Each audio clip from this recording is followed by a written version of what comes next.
স্বার্থপর দুনিয়ায় দিল লাগাতে নেই। এখানে দেহ লাগাই চলবেন, দিলটা রবের সাথে লাগাবেন। পৃথিবীর কেউ আপনাকে ভাঙতে পারবে না। এই দুনিয়া কখনো কাউকে চিরতরে আপন করে রাখে নাই, শুধু অভিনয় করেছে, ধোঁকা দিয়েছে। দুনিয়া হচ্ছে একটা ছায়ার মতো, ধরতে যাবেন পাবেন না, নাগাল কখনো পাবেন না। আপনি যদি উল্টা পিঠে হাঁটেন, ছায়া আপনার পিছনে পিছনে হাঁটেন। সেজন্য যারা মুমিন আল্লাহ ওয়ালা, ওনারা আল্লাহর রহমত খুঁজেছেন, আল্লাহ ওনাদেরকে দুনিয়ার নিয়ামতও দিয়েছেন, আখিরাতের নিয়ামতও দিয়েছেন। হাজার দেওয়া মানুষের কষ্ট আপনি রবের দরবারে আলহামদুলিল্লাহ বলে সিজদায় পড়ে গেলে হাজার কষ্ট এক নিমিষেই শেষ হয়ে যাবে, অন্তর প্রশান্তিতে ভরে যাবে। বলেন সুবহানাল্লাহ। আপনার মাথায় হাত বুলাবে, আপনার হাত শক্ত করে ধরে বলবে আমি তোর সাথে আছি, কেউ থাকুক আর না থাকুক।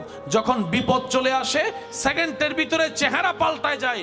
অনেক সময় আপনরা পর্যন্ত স্বীকৃতি দেয় না পরিচয়ের, আপন রক্তের কথা বলেন ঠিক কিনা?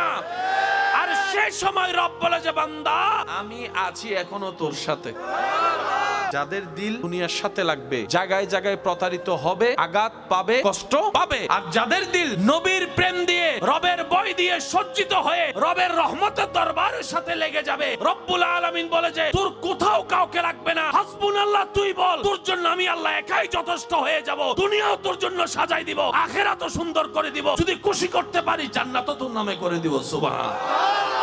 অন্যের দোষ যত তাড়াতাড়ি চোখে পড়ে, কেন আফসোস আমার নিজের দোষ আমার চোখে পড়লো না। অন্যের বিচার করার জন্য তো আমি বিচারক সেজে গেলাম হাজারবার, কিন্তু নিজের দোষের বেলায় তো বারবার কেমন জানি উকিল সেজে বসেছিলাম। অন্যের দোষ না করলো চাপাই দোষ দিয়েছি, তুই দোষী, তুই দোষী, তোকে সাজা পেতেই হবে। নিজের বেলায় কিংবা নিজের আপনদের বেলায় যখন আসে, তখন শুধু জায়গা খুঁজি আর ফাঁক খুঁজি কিভাবে তাকে নিরপরাধ প্রমাণ করা যেতে পারে। আমরা তো মানুষ হতে পারিনি ভাই, মানুষ হতে পারিনি। বিশ্বাস করেন, যেদিন আপনি মনে প্রাণে মানুষ হওয়া শুরু করবেন, সেদিন আপনার টেনশনের কারণে রাতের ঘুম উধাও হবে না। আপনি গাছতলায় বসেও রোদের ভিতরে ঘুমাতে পারবেন। আমার মতো পাপী আর কেউ নাই, আমার মতো অপরাধ আর কেউ নাই। রবের দরবারে কোন মুখ নিয়ে দাঁড়াবো সেই দিন, যে রব না চাইতে এত কিছু দান করেছেন আমাকে, আমি কেমনে দাঁড়াবো সেই রবের সামনে? আপনার অন্তর কেঁপে উঠবে। দেখবেন যখন আপনার ভিতরে রবের রহমত আসা শুরু করবে, বিশ্বাস করেন ভাই, আপনার আর আগের মতো কারোর সাথে ঝগড়া করে সময় নষ্ট করতে ইচ্ছা করবে না। যখন রহমতের চাদর আপনার উপর আসবে, রবের রহমত, তখন আপনার কারো দোষ খুঁজতে ইচ্ছা করবে না, প্যাঁচ লাগাইয়া কারো বিয়ে ভেঙে দিতে ইচ্ছা করবে না, ভাই ভাইয়ের মধ্যে ঝগড়া লাগাই দিতে ইচ্ছা করবে না।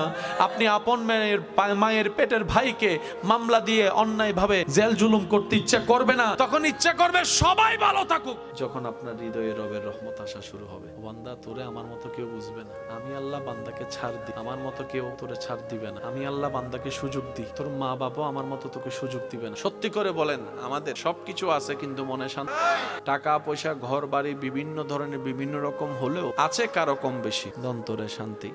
যে শান্তিটা আল্লাহর দরবারে সিজদা দিলে পাওয়া যায়, এই জীবনে কোথাও এই শান্তি কখনো পেয়েছেন? কত কিছুই তো করছেন। সত্যি করে বলেন, আপনার রবের দরবারে সিজদা দিয়ে সুবহানা রাব্বিয়াল আলা বলে যে শান্তিটা এখানে পাইছেন,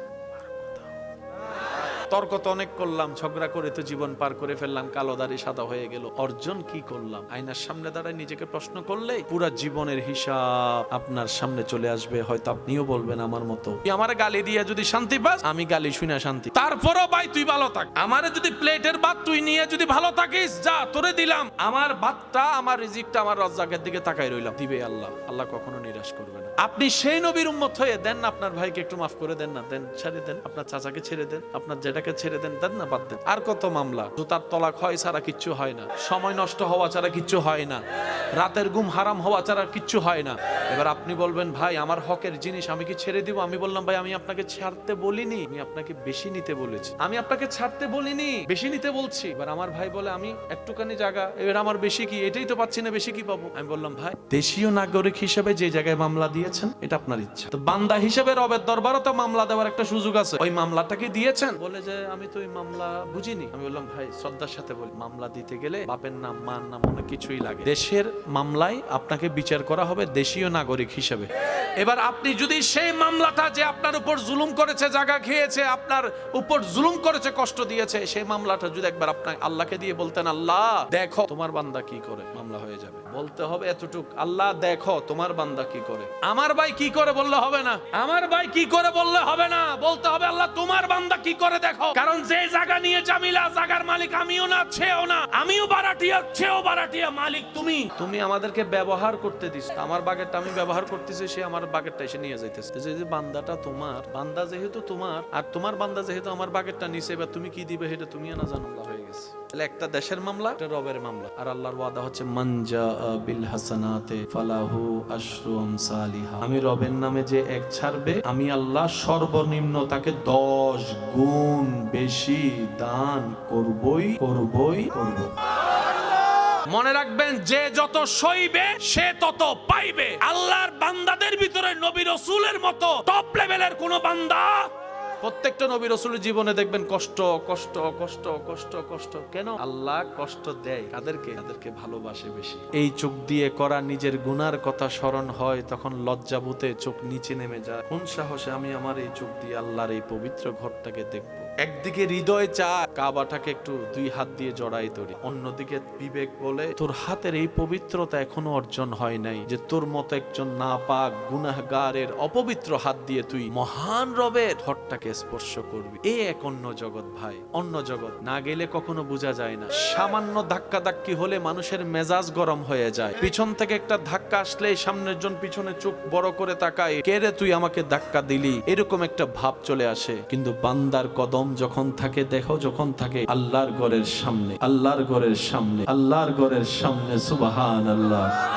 আশেক যখন অপলক নয়নে সে কাবার দিকে দেখতে থাকে, যে কাবাকে হাজারবার ছবিতে কিংবা ভিডিওর মাধ্যমে দেখেছে, যে কাবার নাম শুনেছে, আল্লাহর ঘর নামে স্বপ্ন লালন করেছে জীবনে, একবার হলো আল্লাহ তৌফিক দিও তোমার ঘরটাকে যেন সচক্ষে দেখতে পারি। সে স্বপ্ন যখন বাস্তব হয়ে কোনো বান্দার জীবনে কাবার সামনে চলে আসে, কদম তার চলতে থাকে, জবানে চলে লব্বাইক আল্লাহুম্মা লব্বাইক, লব্বাইক লা শারীকা লাক লব্বাইক, ইন্নাল হামদা ওয়ান নি'মাতা লাকা ওয়াল মুলক লা শারীকা লাক। বান্দা যখন তালবিয়া পড়ে পড়ে আল্লাহর ঘর তাওয়াফ করে, কত শত মানুষ পিছন থেকে ধাক্কা দেয়, আজ এই বান্দার কোনো রাগ লাগে না। কত বড় বড় পাওয়ালা পায়ের উপর চাপা দেয়, আজ সে বান্দার কোনো রাগ লাগে না, ঝগড়া করতে ইচ্ছা করে না, বকার পরিবর্তে বকা দিতে ইচ্ছা করে না। এক অন্য জগৎ হারিয়ে যায়। ভিতর বলে তোকে ধাক্কা দিয়েছে, ঈমান বলে খবরদার, ইহরাম পরে তুমি রবের দরবারে দাঁড়িয়েছো, আওয়াজ করার কোনো ক্ষমতা নাই। ধৈর্য শিকার জন্য আল্লাহ তোমাকে কাবা তওয়াফ করতে পাঠিয়েছেন। হজ ফরজ। কালকে আপনার সকাল 9টায় ফ্লাইট। আজকে রাতে আপনার মা অসুস্থ হয়েছে, আপনার স্ত্রী অসুস্থ হয়েছে, যাকে দেখার ছাড়া আপনি ছাড়া কেউ নাই। এবার বলেন যাওয়া যাবে? ওদিকে না আল্লাহর ঘর, ওদিকে না আরাফাত, ওদিকে না মুজদালিফা। আপনার রব কিসে খুশি হয় একটু খেয়াল তো করেন। জান্নাত কে পাবে? এক কথাই বুঝবেন, রব যার উপর খুশি হবে জান্নাতে তার ঘর হবে। রবকে খুশি করার জন্য কিছু কাজ লাগবে না? এই কাজগুলোর নামই তো আমল। এই আমলের ভিতর একটা হচ্ছে হজ। সকাল 9টা বাজে ফ্লাইট। একদিকে আল্লাহর ঘর, একদিকে আপনার মা। আপনি দ্বিধাদ্বন্দ্বে পড়ে গেছেন, কি করি কি করি কি করি। এলাকার হুজুরের কাছে আসছেন, হুজুর আমি এখন কি করব? হজ তো ফরজ, অনেক সওয়াব, পা কি এখন ওদিকে দিব নাকি এদিকে আমার মা এদিকে দিব? হুজুর বলবে। এবার আমরা প্রশ্ন করলাম, হুজুর আল্লাহ না নারাজ হবে যদি কাবায় না যাই, হজ না করি? তখন হুজুর বলে, তুই আল্লাহকে চিনোসই নাই। তুই যদি আজকে তোর মাকে কষ্ট দিয়ে আল্লাহর ঘরে যা, যে আশায় যাবি কিচ্ছুই পাবি না, বরংস নেগেটিভ হবে। আর এমন হতে পারে তুই যদি আজকে মার দিকে যাস, তুই হজে না গিয়ে হজের সব পেয়ে যাবি। সত্যি করে বলেন, আমরা কি আল্লাহকে কখনো চিনার বোঝার চেষ্টা করছি?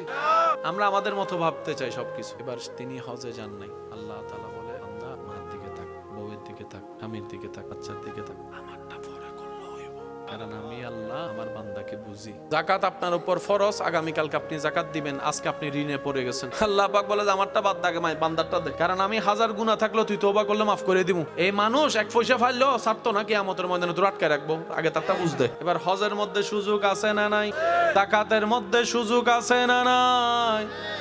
এবার রোজার সময় আসলো, আপনি যাবেন নর্থ বেঙ্গলে, রোদের তাপ, রোজা রাখার কোনো সুযোগ নাই। ইসলাম বলে না রাখলেও চলবে সফর অবস্থায়, পরে রাখিস। হজের মধ্যে আল্লাহ ছাড় দিছে নাকি দেয় নাই?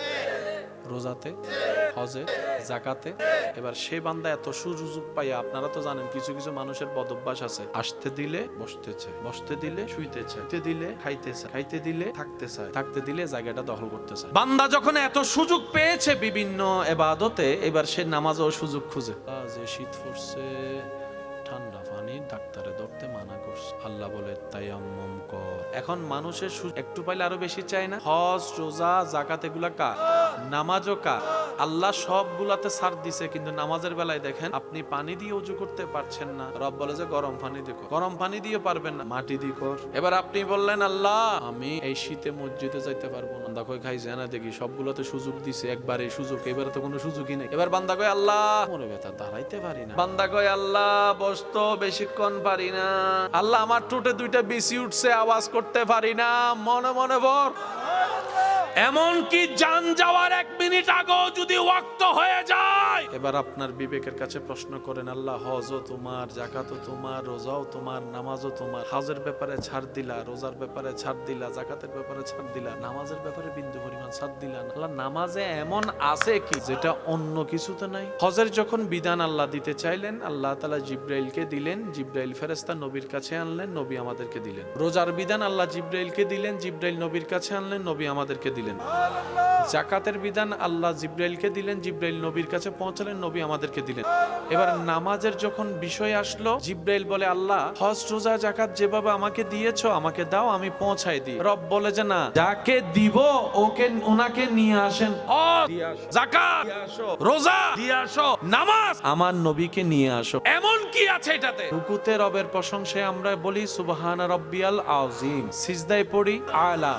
আজিমও তো রবের, আলাও তো রবের, পার্থক্য কি? রুকুতে কেন আজিম পড়তে হয়, সিজদায় কেন আলা? ভাবিনি, ভাবার টাইম নেই। সময়ে আপনি আমি 5G গতির নামাজ পড়ি। ইমাম সাহেব যদি কোনো কারণে একটু তাসবিহ দিল থেকে অথবা একটু সময় দিয়ে পড়ে, পিছন থেকে কাশি দিয়ে মিস কল দেওয়া হয়।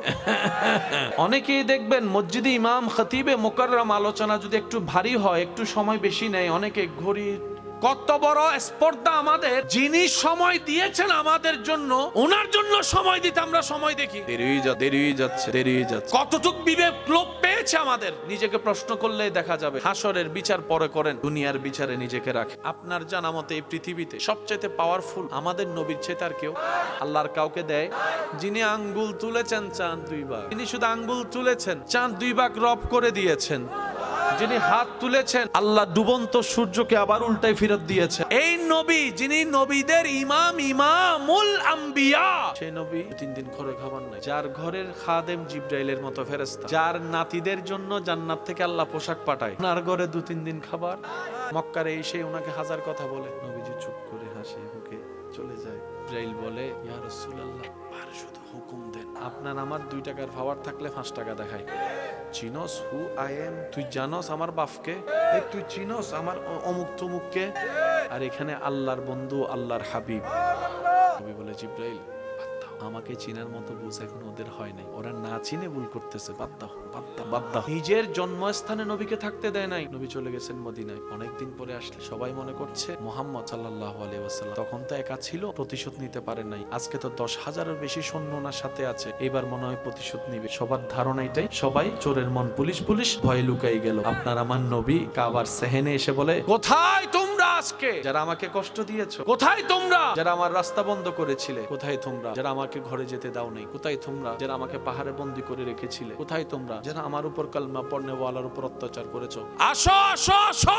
সবাই অবাক, হয়তো প্রতিশোধই নিবে। নবী বলল চিন্তা করিও না, সবাইকে আমি মাফ করে দিয়েছি। ইউসুফ নবীকে বলে যে আল্লাহ পাক বলে ইউসুফ আমি তোমাকে মহব্বত করি। ইউসুফ বলে যে আল্লাহ এটা আমার সৌভাগ্য। আর আল্লাহ পাক বলে যে আমার প্রেমিক হতে চাইলে তোমাকে জ্বলতে হবে। ইউসুফ নবী বলে যে আমি জ্বলতে রাজি। আল্লাহ পাক বলে যে আমার প্রেমিক যদি হতে চাও, ভালোবাসা পেতে চাও, বাপ থেকে দূরে থাকতে হবে। ইউসুফ নবী বলে যে আল্লাহ আমি সেটাতে রাজি। আল্লাহ পাক বলে ইউসুফ আমাকে ভালোবাসলে কলঙ্ক, অপমানিত হতে হবে, সবাই তোমাকে খারাপ জানবে, তোমার জীবনের অনেক বয়স, জেলখানায় চলে যাবে, বিনা অপরাধে সাজা। ইউসুফ নবী বলে যে আল্লাহ তোমার প্রেমে যদি সেটা নিতে হয় আমি ইউসুফ সেটাও নিতে রাজি। আল্লাহ পাক বলে ইউসুফ ছোটবেলায় মা হারাতে হবে, কূপে থাকতে হবে। ইউসুফ বলে যে আল্লাহ আমি সেটাতেও রাজি। আল্লাহ তুমি যেমনে করে খুশি হবা আমি ইউসুফ সেভাবে থেকে খুশি হয়ে যাবো। সুবহান এমনি হয় নাই ভাই, এমনি হয় নাই। ইব্রাহিম নবী আল্লাহর খলিল, আল্লাহর বন্ধু। কেমন প্রেমিক ছিলেন ভাই, কেমন প্রেমিক ছিলেন। বাপ হয়ে নিজের সন্তানের গলায় ছুরি রেখে দিয়েছেন আল্লাহর নাম। ওনাকে আল্লাহ খলিলুল্লাহ বানালেন, খলিলুল্লাহ। ফেরেশতা জিজ্ঞেস করে, আল্লাহ তোমার বন্ধু খলিল, তুমি বলছো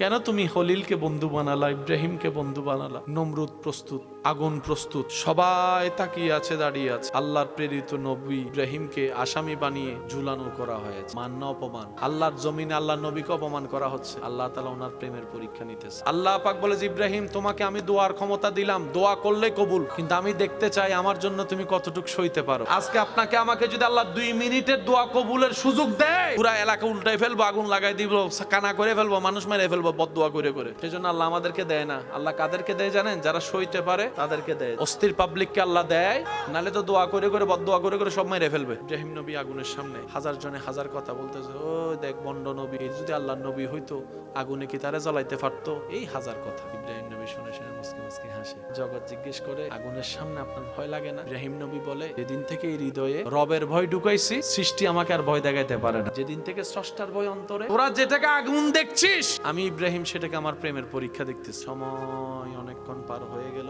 ইব্রাহিম নবীকে ফেলে দিস। এদিকে নমরুদে ইব্রাহিম নবীকে আগুনে ফেলার জন্য উপর থেকে ফেলে দিলেন। আল্লাহ পাক বলে, জিব্রাইল বলে, আল্লাহ তোমার বন্ধু তোমার খলিলকে যে এই দুশমনে জান নাইমা কাফেরে যে আগুনে ফেলতেছে, তোমার কষ্ট লাগে না? আল্লাহ পাক বলে যে, তোর এত কষ্ট লাগলে তুই যা, আমার ইব্রাহিম যেটা বলে সেটা কর, যা, আমি অনুমতি দিছি। ইব্রাহিম নবীকে আগুনের স্পর্শ আসার আগেই নূরের ফেরেশতা জিব্রাইল, নূরের গতি এসে জিজ্ঞেস করে, ও ইব্রাহিম নবী, মে আই হেল্প ইউ? আমি কি আপনাকে একটু সাহায্য করতে পারি? ইব্রাহিম নবী বলে, তুমি কে? সর নামতেছেন, তখন কথা চলতেছে, তুমি কে? আমাকে, আমি জিব্রাইল, ফেরেশতাদের সর্দার, আমি আসছি আপনার হেল্প করতে। ইব্রাহিম নবী বলে, আল্লাহ পাঠাইছে না তুমি আসছো সেটা বলো। জিব্রাইল বলে যে, আল্লাহ তো পাঠায় নাই, আমি আল্লাহ থেকে অনুমতি নিয়ে নিজে থেকে আপনার প্রেমে আসছি। কোনো হেল্প লাগবে? আগুনের ধর্মই তো জ্বালিয়ে ফেলা। ইব্রাহিম নবী বলে, তোমার হেল্প আমি কেন নিব? আমি তো তোমার প্রেমের আসামি নই। ইব্রাহিম নবী বলে, আমি তো তোমার প্রেমের আসামি নই। আর যার প্রেমের আসামি, উনি কি দেখে না? উনি কি জানে না? উনি তো পারে। এবার আল্লাহ জিব্রাইলকে বলে, জিব্রাইল তুমি চলে আসো, আমার ইব্রাহিম চাচ্ছে আমি তাকে সাহায্য করি। সাথে সাথে রব আয়াত নাযিল করলেন, কুলনা ইয়া নারু কুনি বারদাও ওয়া সালামান আলা ইব্রাহিম। চিৎকার দিয়ে বলেন সুবহানাল্লাহ। আল্লাহ পাক বলে, জিব্রাইল তুমি চলে আসো, এটা আমার আর আমার আশেকের ব্যাপার। আমার আশেক চাই, আমি ডাইরেক্ট হেল্প করি। এবার আল্লাহ তাআলা বললেন, আগুন তোরে বানাইছে আমি জ্বালানোর জন্য, তুই আপনেরও জ্বালাবি, ফরও জ্বালাবি, কিন্তু আজকে তোর জন্য আইন ভিন্ন। আল্লাহ বলছেন, এই আগুন, তোর ভিতর আমার বন্ধু যাচ্ছে। আল্লাহ পাক বলছে, তোরা আমি বানাইছি গরম, তোরা বানাইছি সবারে জ্বালানোর জন্য, কিন্তু আমি আল্লাহ বললাম, আগুন তোর ভিতর আমার খলিল যাচ্ছে, তোর ভিতর আমার বন্ধু যাচ্ছে। আজকে যদি আমার বন্ধু চলে যায়, সারা পৃথিবীতে বন্ধু প্রেমিকরা কলঙ্কিত হয়ে যাবে। রবের প্রেমে আগুনে জ্বলে ফুরে ছারকার হয়েছে ইব্রাহিম, এটা আমি হতে দিব না। আমার ইব্রাহিমকে যেটা পরীক্ষা করার আমি করে ফেলেছি, আমার ইব্রাহিম পাশ করে ফেলেছে, পাশ করে ফেলেছে, পাশ করে ফেলেছে। এবার আমি রবের কুদরত দেখার বেলা। রব বলে, কুলনা ইয়া নারু কুনি বারদাও, ও আগুন তুই গরম, আজকে তুই ঠান্ডা হয়ে যা।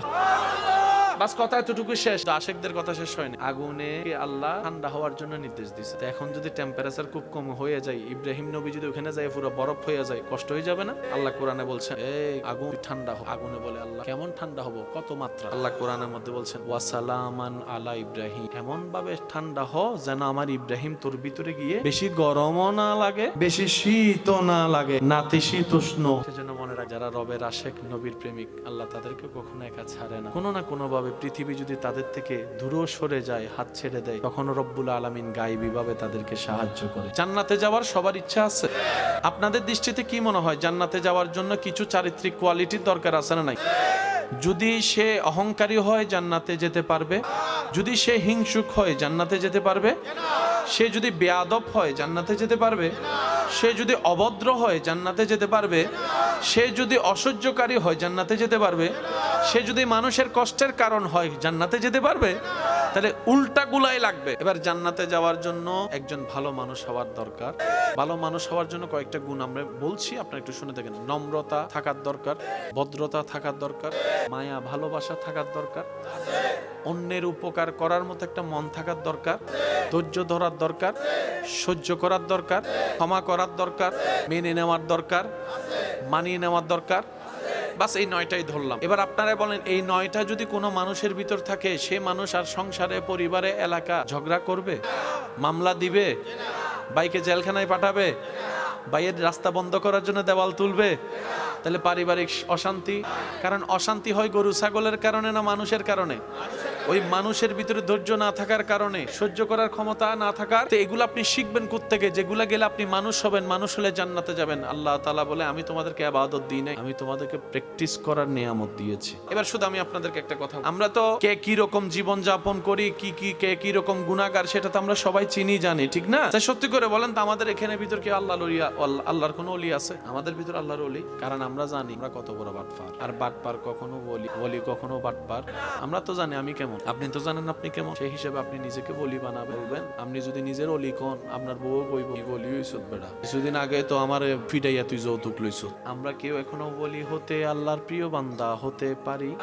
কারো দেওয়া কষ্টে যখন আপনি কান্না করে মন খারাপ করে সময় নষ্ট করছেন, এটা আপনার হায়াত থেকে যাচ্ছে, কারো কোনো লস হচ্ছে না। আপনার জীবন থেকে বারটা চলে যাচ্ছে, আপনার জীবন থেকে মাসটা চলে যাচ্ছে। পৃথিবীতে কত মানুষ কবরে চলে গেছে, কত স্বপ্ন আশা ছিল তাদের, সব নিয়ে একসাথে কবরে চলে গেছে। একদিন আপনি আমিও থাকবো না। আর এই পৃথিবী বেশি দিন কাউকে মনে রাখে না ভাই, খুব দ্রুত ভুলে যায় মানুষ। মানুষের এত ব্যস্ততা, অনেক সময় দেখবেন জানাজার মধ্যে এসেও ব্যস্ততা চোখে পড়ে। জীবন অনেক সুন্দর, বিশ্বাস করেন ভাই, অনেক সুন্দর জীবন, কিন্তু আমরা সুন্দর চোখে জীবন দেখতে পারি না। আমরা সুন্দর দৃষ্টিতে আল্লাহর রহমত দিয়ে জীবন তাকাতেই পারি না। গুনাহ করতে করতে করতে করতে, অন্যায় দেখতে দেখতে দেখতে, জুলুম দেখতে দেখতে, এই মায়া শব্দটাই আর মায়া লাগে, অন্তরটা পুরো শক্ত হয়ে গেছে সবার।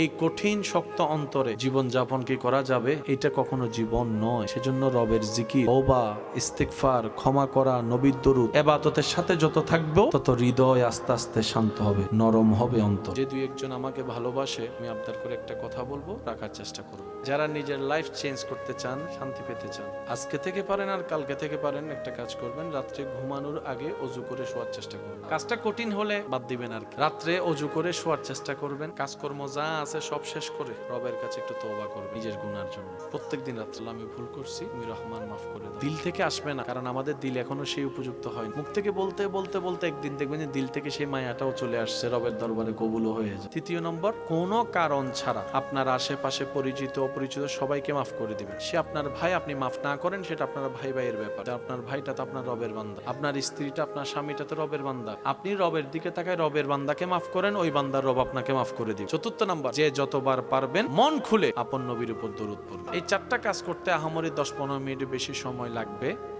কিন্তু একটা তওবা যদি কারো জীবনে কবুল হয়ে যায়, দিল বড় রাখবেন, কারণ আমাদের গুনার চাইতো আমাদের রহমানের রহমত অনেক বিশাল। আল্লাহ কবুল করুন। আর শেষ বিদায় বেলায় আপনাদের মেহমান হিসেবে একটা আবদার করব, আপনার থেকে যদি কেউ কিছু পায়, এটা 4 আনা হোক, ডাইকা দিয়ে দেন। নিয়ার 4 আনা হাসরের ময়দানে 10 কোটি টাকা দিলেও হবে না। যদি আপনার সামর্থ্য থাকে দিয়ে দেন, যদি আপনার সামর্থ্য না থাকে তারা একটু দূরে বলেন, ভাই আবুল আখের মাফ করে দেন। হয়তো মাপ নিয়ে নেন, না হয় দিয়ে দেন, না হয় অন্য কিছু দিয়ে তাকে বুঝ দিয়ে দেন। দুনিয়াতে বুঝ দেওয়া যত সহজ হবে। আপনারা বাদাম খেতে গেলে অনেক সময়, মামা 5 টাকার বাদাম দেন কইয়া, ওই বাদামওয়ালা যদি এই দাবি না ছাড়ে, 1 টাকা বাদাম হাসরের ময়দানে 10 লাখ 10-20 টাকা না 50 ওয়াক্ত নামাজ দিল।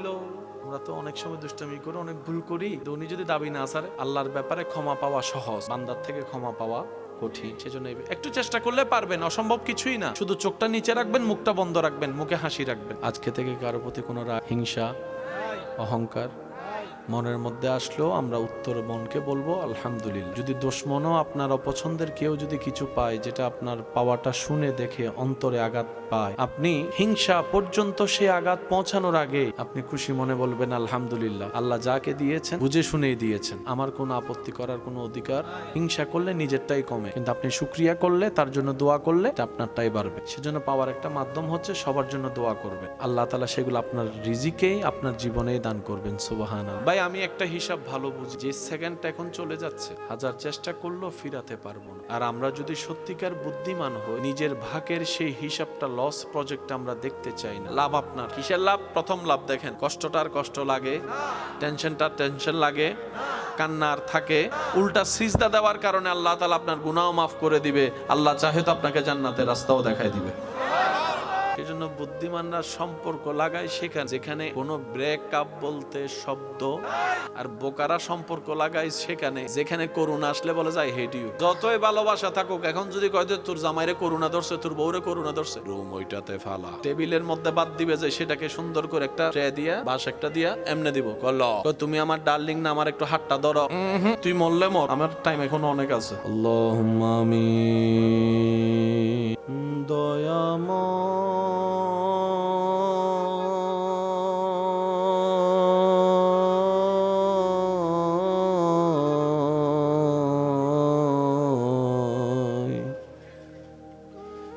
মাফি মাঙ্গি তোমার দরবারে,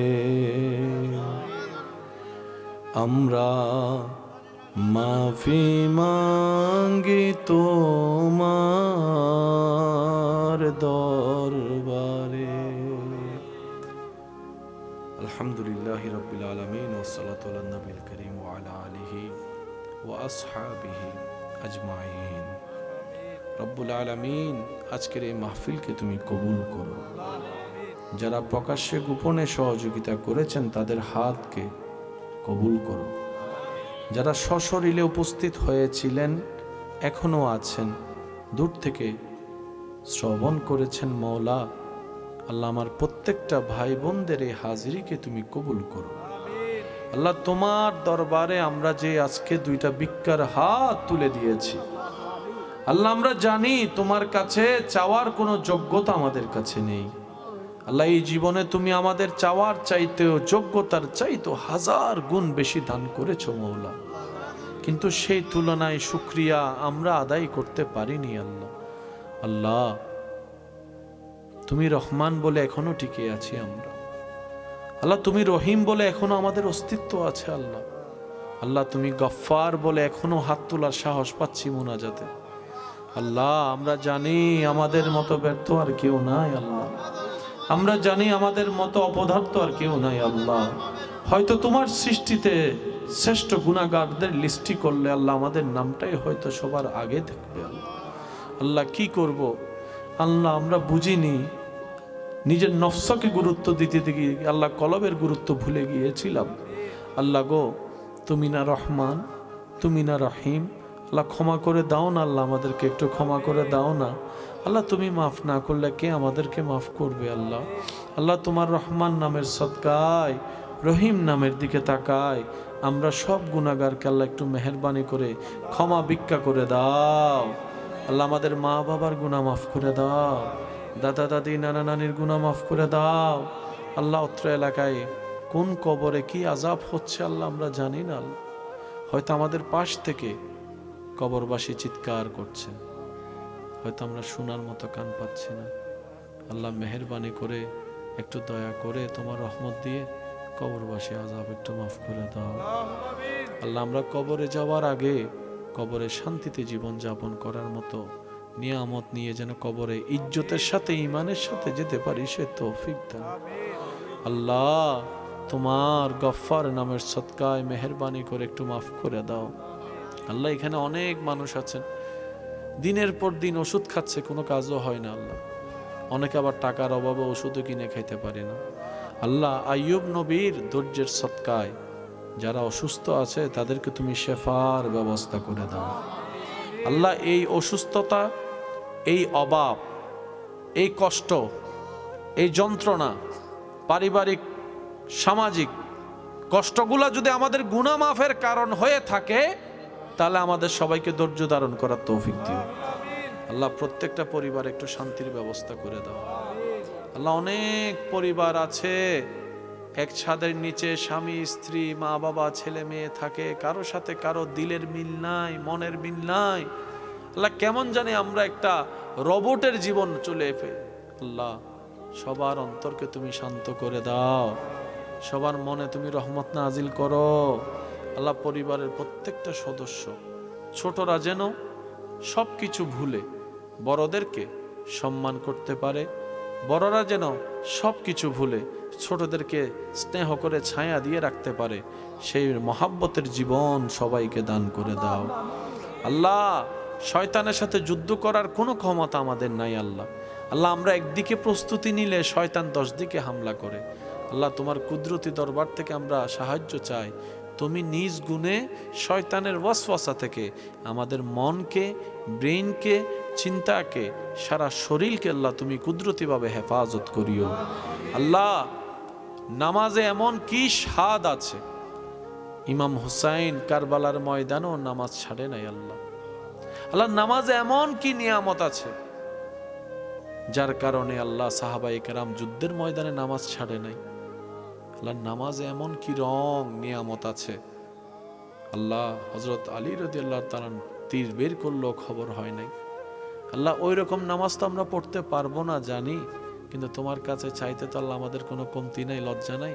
আল্লাহ, তোমার কাছে একটা ভিক্ষা চাই, আমাদের জীবনে একবার হলো আমাদেরকে সুযোগ দিও, আমরা যেন মন প্রাণ ভরে নামাজে তোমার দরবারে সিজদা দিতে পারি। আল্লাহ, আল্লাহ, নামাজের নূর আমাদেরকে দান করো। আল্লাহ, আমাদেরকে হেদায়েতের নূর দান করো। আল্লাহ, কেমনে চললে তুমি খুশি হবা আমরা জানি না, মনে করে করে অনেক কিছুই করি, জানি না আল্লাহ কোনটাতে তুমি খুশি হবা। আল্লাহ, তুমি আমাদেরকে নিজ গুণে তুমি আমাদেরকে চালাইও, সেভাবে যেভাবে চললে তুমি খুশি হবা, তোমার নবী খুশি হবে। আল্লাহ, আল্লাহ, যারা যারা আজকে মাহফিল কমিটি মাহফিলের কাছে দোয়া চেয়েছেন, সবার নামে নামে দোয়া তুমি কবুল করো রব্বুল আলামিন। আমার আশেপাশে যত মুরব্বী উলামায়ে কেরাম আছে, তালিবুল ইলম ভাইয়েরা আছেন, ওনাদের হাতের উসিলাই, আমিনের উসিলাই, আমি অদমের আমিনকেও আল্লাহ তুমি একটু কবুল করে নাও। আল্লাহ, আমাদেরকে নম্র থাকার তৌফিক দান করো। আল্লাহ, আমাদেরকে ভদ্র বানাইয়া দাও। আল্লাহ, আমাদেরকে ধৈর্যশীল সহনশীল বানাইয়া দাও। আল্লাহ, হাসি মুখে যেন কথা বলতে পারি, সেই সুন্দর জীবন সবাইকে তুমি দান করো। তুমি শেষে বিচারের আদালতে করবে বিচারে হাকিম হই, আমরা তোমার ক্ষমার যোগ্য নই। আল্লাহ, আমরা তোমার ক্ষমার যোগ্য নই। সেদিন আদালতে তোমার সামনে কেমন করে যাব,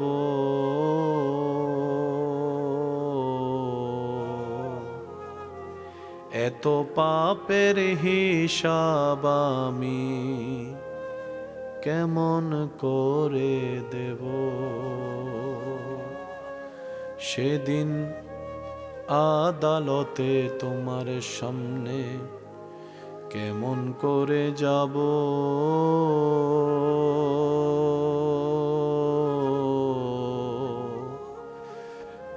এত পাপের হিসাব আমি কেমন করে দেব। আমার সর্বঙ্গ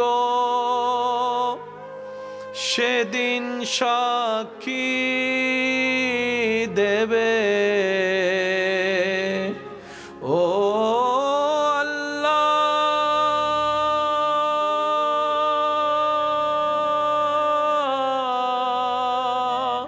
ও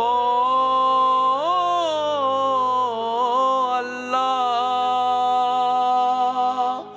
আমার সর্বঙ্গ সেদিন সাক্ষী দেবে, কেমনে আমি মিথ্যা কই, আমরা তোমার ক্ষমার যোগ্য নই। আল্লাহ, সকলের হাজিরি কবুল করো। আল্লাহ পাক আমাদের সবাইকে অন্তরকে নূর দ্বারা মুনাব্বর করে দাও।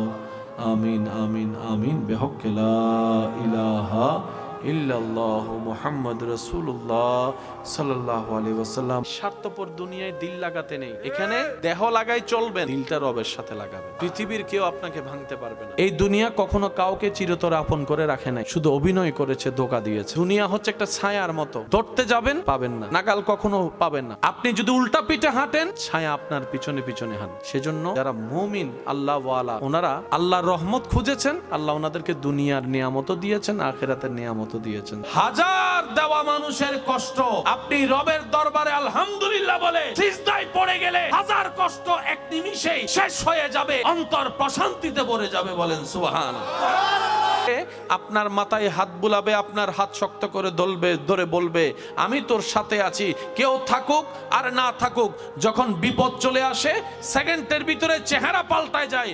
অনেক সময় আপনরা পর্যন্ত স্বীকৃতি দেয় না পরিচয়ের, আপন রক্তের কথা বলেন ঠিক কিনা? আর সেই সময় রব বলে যে বান্দা আমি আছি এখনো তোর সাথে। যাদের দিল দুনিয়ার সাথে লাগবে, জায়গায় জায়গায় প্রতারিত হবে, আঘাত পাবে, কষ্ট পাবে। আর যাদের দিল নবীর প্রেম দিয়ে, রবের ভয় দিয়ে সজ্জিত হয়ে রবের রহমতের দরবারের সাথে লেগে যাবে, রব্বুল আলামিন বলে যে তোর কোথাও কাউকে লাগবে না, হাসবুনাল্লাহ তুই বল, তোর জন্য আমি আল্লাহ একাই যথেষ্ট হয়ে যাব। দুনিয়াও তোর জন্য সাজাই দিব, আখিরাতও সুন্দর করে দিব, যদি খুশি করতে পারি জান্নাতও তোর নামে করে দিব। সুবহানাল্লাহ।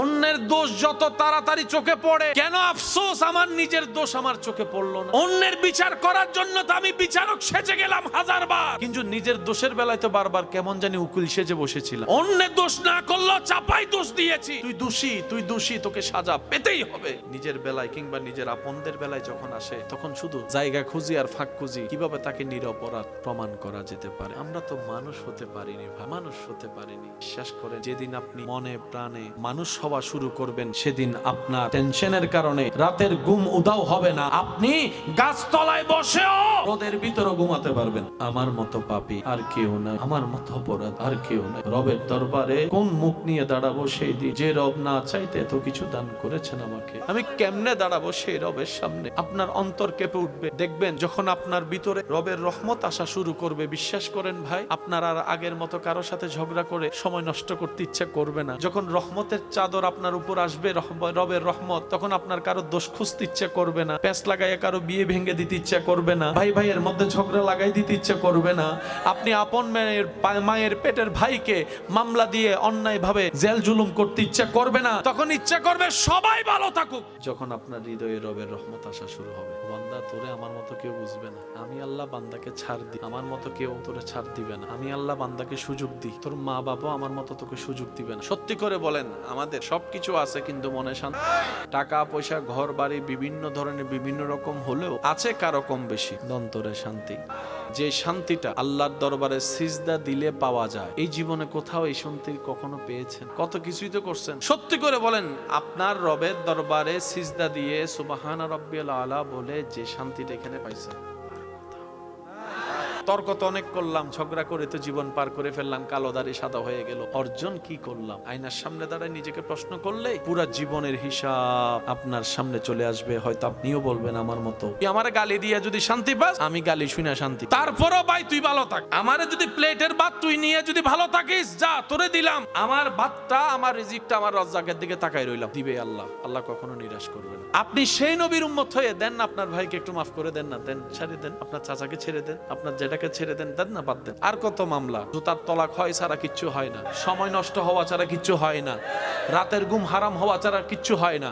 এবার আপনি বলবেন ভাই আমার হকের জিনিস আমি কি ছেড়ে দিব? আমি বললাম ভাই আমি আপনাকে ছাড়তে বলিনি, আমি আপনাকে বেশি নিতে বলেছি, আমি আপনাকে ছাড়তে বলিনি, বেশি নিতে বলছি। এবার আমার ভাই বলে আমি একটুখানি জায়গা, এবার আমার বেশি কি, এটাই তো পাচ্ছি না, বেশি কি পাবো? আমি বললাম ভাই দেশীয় নাগরিক হিসেবে যে জায়গায় মামলা দিয়েছেন এটা আপনার ইচ্ছা, তো বান্দা হিসেবে রবের দরবারও তো মামলা দেওয়ার একটা সুযোগ আছে, ওই মামলাটাকে দিয়েছেন? বলে যে আমি তো ওই মামলা বুঝিনি। আমি বললাম ভাই শ্রদ্ধার সাথে বলি, মামলা দিতে গেলে বাপের নাম মার নাম অনেক কিছুই লাগে, দেশের মামলায় আপনাকে বিচার করা হবে দেশীয় নাগরিক হিসেবে। এবার আপনি যদি সেই মামলাটা যে আপনার উপর জুলুম করেছে, জায়গা খেয়েছে, আপনার উপর জুলুম করেছে, কষ্ট দিয়েছে, সেই মামলাটা যদি একবার আপনার আল্লাহকে দিয়ে বলতেন আল্লাহ দেখো তোমার বান্দা কি করে, মামলা হয়ে যাবে। বলতে হবে এতটুক, আল্লাহ দেখো তোমার বান্দা কি করে। আমার ভাই কি করে বললে হবে না, আমার ভাই কি করে বললে হবে না, বলতে হবে আল্লাহ তোমার বান্দা কি করে দেখো। দেখো, কারণ যে জায়গা নিয়ে জামিলা, জায়গার মালিক আমিও না, সেও না, আমিও বারাটিয়া, সেও বারাটিয়া, মালিক তুমি। তুমি আমাদেরকে ব্যবহার করতে দিস, আমার বাগেরটা আমি ব্যবহার করতেছি, সে আমার বাগেরটা এসে নিয়ে যাইতেছে। যে বান্দাটা তোমার, বান্দা যেহেতু তোমার, আর তোমার বান্দা যেহেতু আমার বাগেরটা নিছে, এবার তুমি কি দিবে এটা তুমিও না জানো, হয়ে গেছে। তাহলে একটা দেশের মামলা, একটা রবের মামলা। আর আল্লাহর ওয়াদা হচ্ছে মানজা বিল হাসানাতে ফালাহু আশরু আমসালিহা। আমি রবের নামে যে এক ছাড়বে, আমি আল্লাহ সর্বনিম্ন তাকে 10 গুণ বেশি দান করবই করবই করব।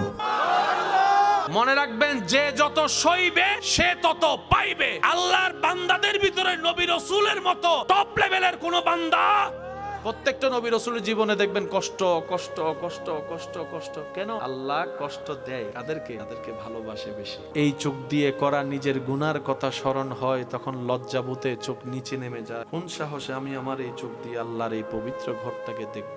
একদিকে হৃদয় চায় কাবাটাকে একটু 2 হাত দিয়ে জড়াই ধরি, অন্যদিকে বিবেক বলে তোর হাতের এই পবিত্রতা এখনো অর্জন হয় নাই, যে তোর মতো একজন নাপাক গুনাহগারের অপবিত্র হাত দিয়ে তুই মহান রবের ঘরটাকে স্পর্শ করবি। এই এক অন্য জগৎ ভাই, অন্য জগৎ। না গেলে কখনো বোঝা যায় না। সামান্য ধাক্কা ধাক্কি হলে মানুষের মেজাজ গরম হয়ে যায়। পিছন থেকে একটা ধাক্কা আসলে সামনের জন পিছনে চোখ বড় করে তাকায়, কে রে তুই আমাকে ধাক্কা দিলি, এরকম একটা ভাব চলে আসে। কিন্তু বান্দার কদম যখন থাকে, দেখো যখন থাকে আল্লাহর ঘরের সামনে, আল্লাহর ঘরের সামনে, আল্লাহর ঘরের সামনে, সুবহানাল্লাহ।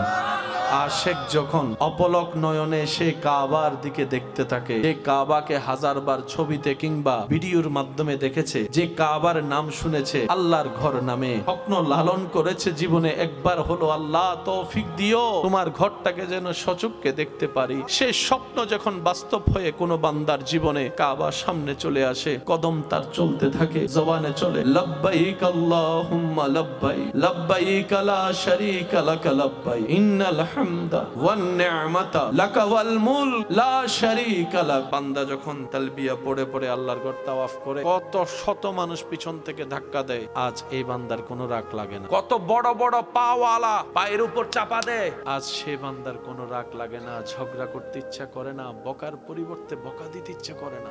এক অন্য জগৎ হারিয়ে যায়। ভিতর বলে তোকে ধাক্কা দিয়েছে, ঈমান বলে খবরদার। ইহরাম পরে তুমি রবের দরবারে দাঁড়িয়েছো, আওয়াজ করার কোনো ক্ষমতা নাই। ধৈর্য শিকার জন্য আল্লাহ তোমাকে কাবা তওয়াফ করতে পাঠিয়েছেন। হজ ফরজ। কালকে আপনার সকাল 9টায় ফ্লাইট। আজকে রাতে আপনার মা অসুস্থ হয়েছে, আপনার স্ত্রী অসুস্থ হয়েছে, যাকে দেখার ছাড়া আপনি ছাড়া কেউ নাই। এবার বলেন যাওয়া যাবে? ওদিকে না আল্লাহর ঘর, ওদিকে না আরাফাত, ওদিকে না মুজদালিফা।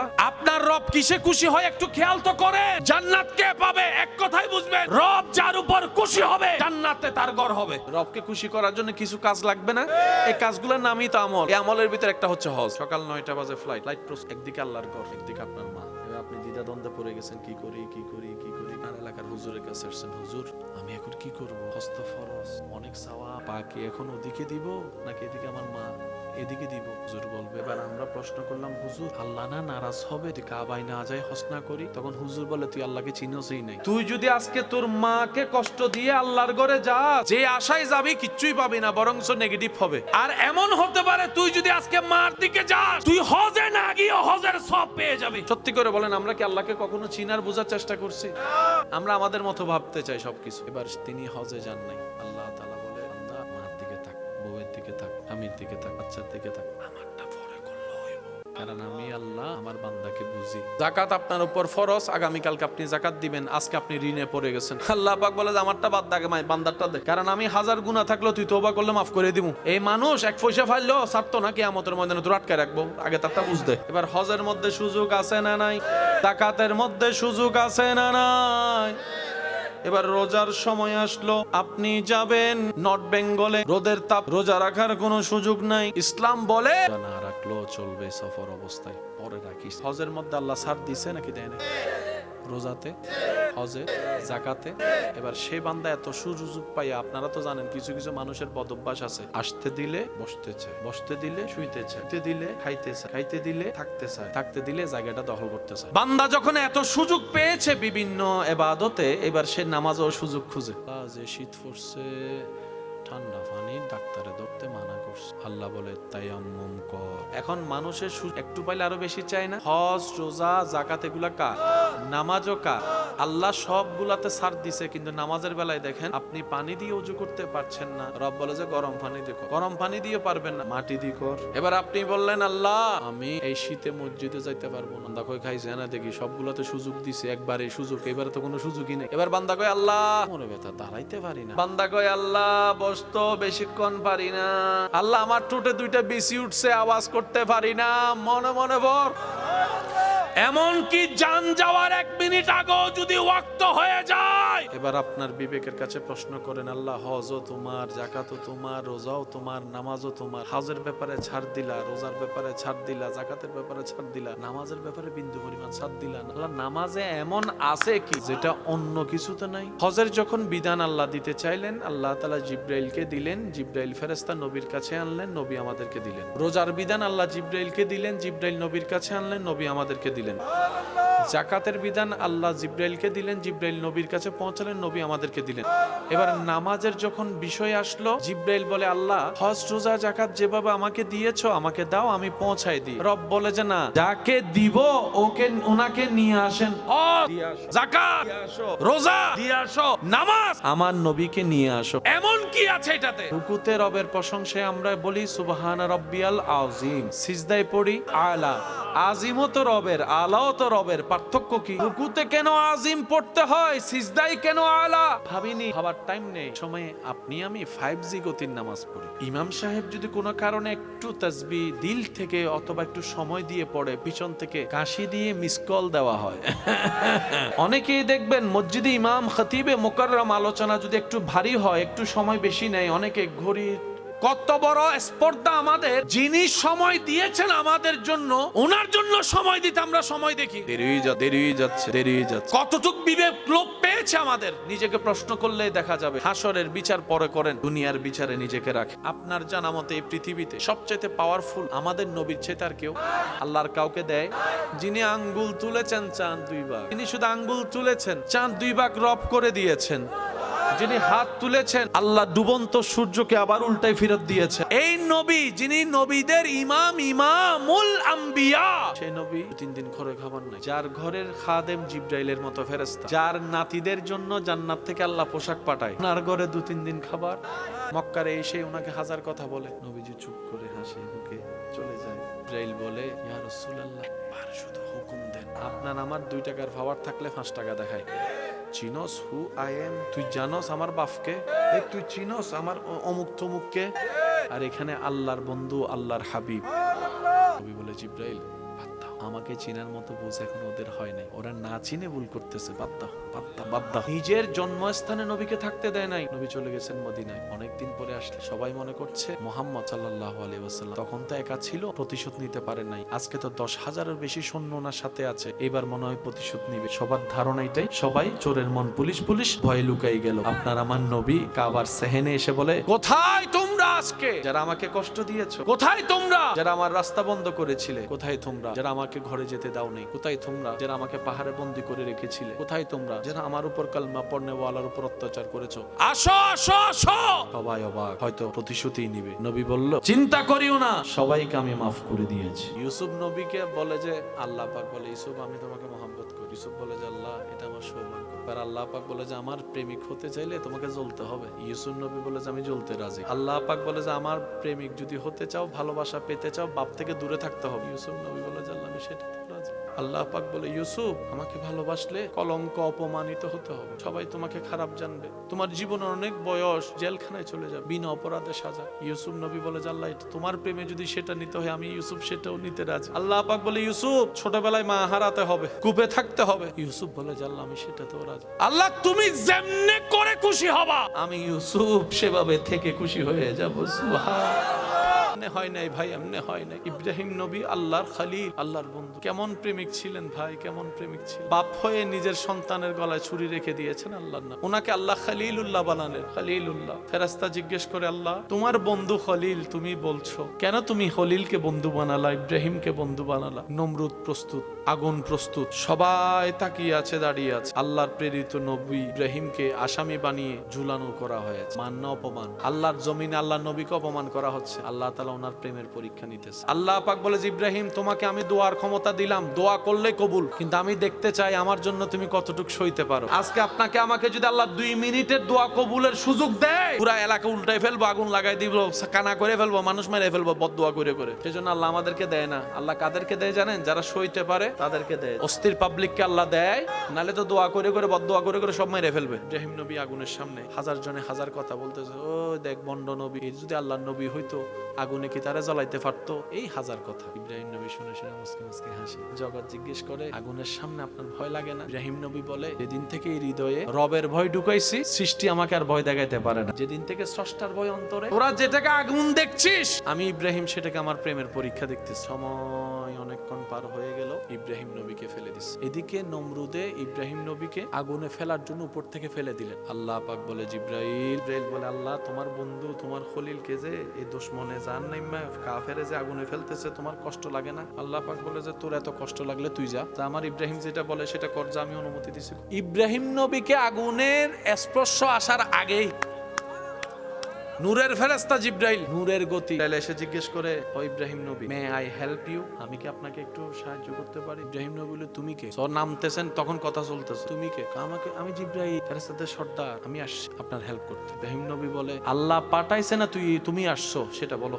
জিব্রাইল বলে যে, আল্লাহ তো পাঠায় নাই, আমি আল্লাহ থেকে অনুমতি নিয়ে নিজে থেকে আপনার প্রেমে আসছি। কোনো হেল্প লাগবে? আগুনের ধর্মই তো জ্বালিয়ে ফেলা। ইব্রাহিম নবী বলে, তোমার হেল্প আমি কেন নিব? আমি তো তোমার প্রেমের আসামি নই। ইব্রাহিম নবী বলে, আমি তো তোমার প্রেমের আসামি নয়। আর যার প্রেমের আসামি, উনি কি দেখে না? উনি কি জানে না? উনি তো পারে। এবার আল্লাহ জিব্রাইলকে বলে, জিব্রাইল তুমি চলে আসো, আমার ইব্রাহিম চাচ্ছে আমি তাকে সাহায্য করি। সাথে সাথে রব আয়াত নাযিল করলেন, কুলনা ইয়া নারু কুনি বারদাও ওয়া সালামান আলা ইব্রাহিম। চিৎকার দিয়ে বলেন সুবহানাল্লাহ। আল্লাহ পাক বলে, জিব্রাইল তুমি চলে আসো, এটা আমার আর আমার আশেকের ব্যাপার। আমার আশেক চাই, আমি ডাইরেক্ট হেল্প করি। এবার আল্লাহ তাআলা বললেন, আগুন তোরে বানাইছে আমি জ্বালানোর জন্য, তুই আপনেরও জ্বালাবি, ফরও জ্বালাবি, কিন্তু আজকে তোর জন্য আইন ভিন্ন। আল্লাহ বলছেন, এ আগুন, তোর ভিতর আমার বন্ধু যাচ্ছে। আল্লাহ পাক বলছে, তোরা আমি বানাইছি গরম, তোরে বানাইছি সবারে জ্বালানোর জন্য, কিন্তু আমি আল্লাহ বললাম, আগুন তোর ভিতর আমার খলিল যাচ্ছে, তোর ভিতর আমার বন্ধু যাচ্ছে। আজকে যদি আমার বন্ধু জ্বলে যায়, সারা পৃথিবীতে বন্ধু প্রেমিকরা কলঙ্কিত হয়ে যাবে। রবের প্রেমে আগুনে জ্বলে ফুরে ছারকার হয়েছে ইব্রাহিম, এটা আমি হতে দিব না। আমার ইব্রাহিমকে যেটা পরীক্ষা করার আমি করে ফেলেছি, আমার ইব্রাহিম পাশ করে ফেলেছে, পাশ করে ফেলেছে, পাশ করে ফেলেছে। এবার আমি রবের কুদরত দেখার বেলা। রব বলে, কুলনা ইয়া নারু কুনি বারদাও, ও আগুন তুই গরম, আজকে তুই ঠান্ডা হয়ে যা।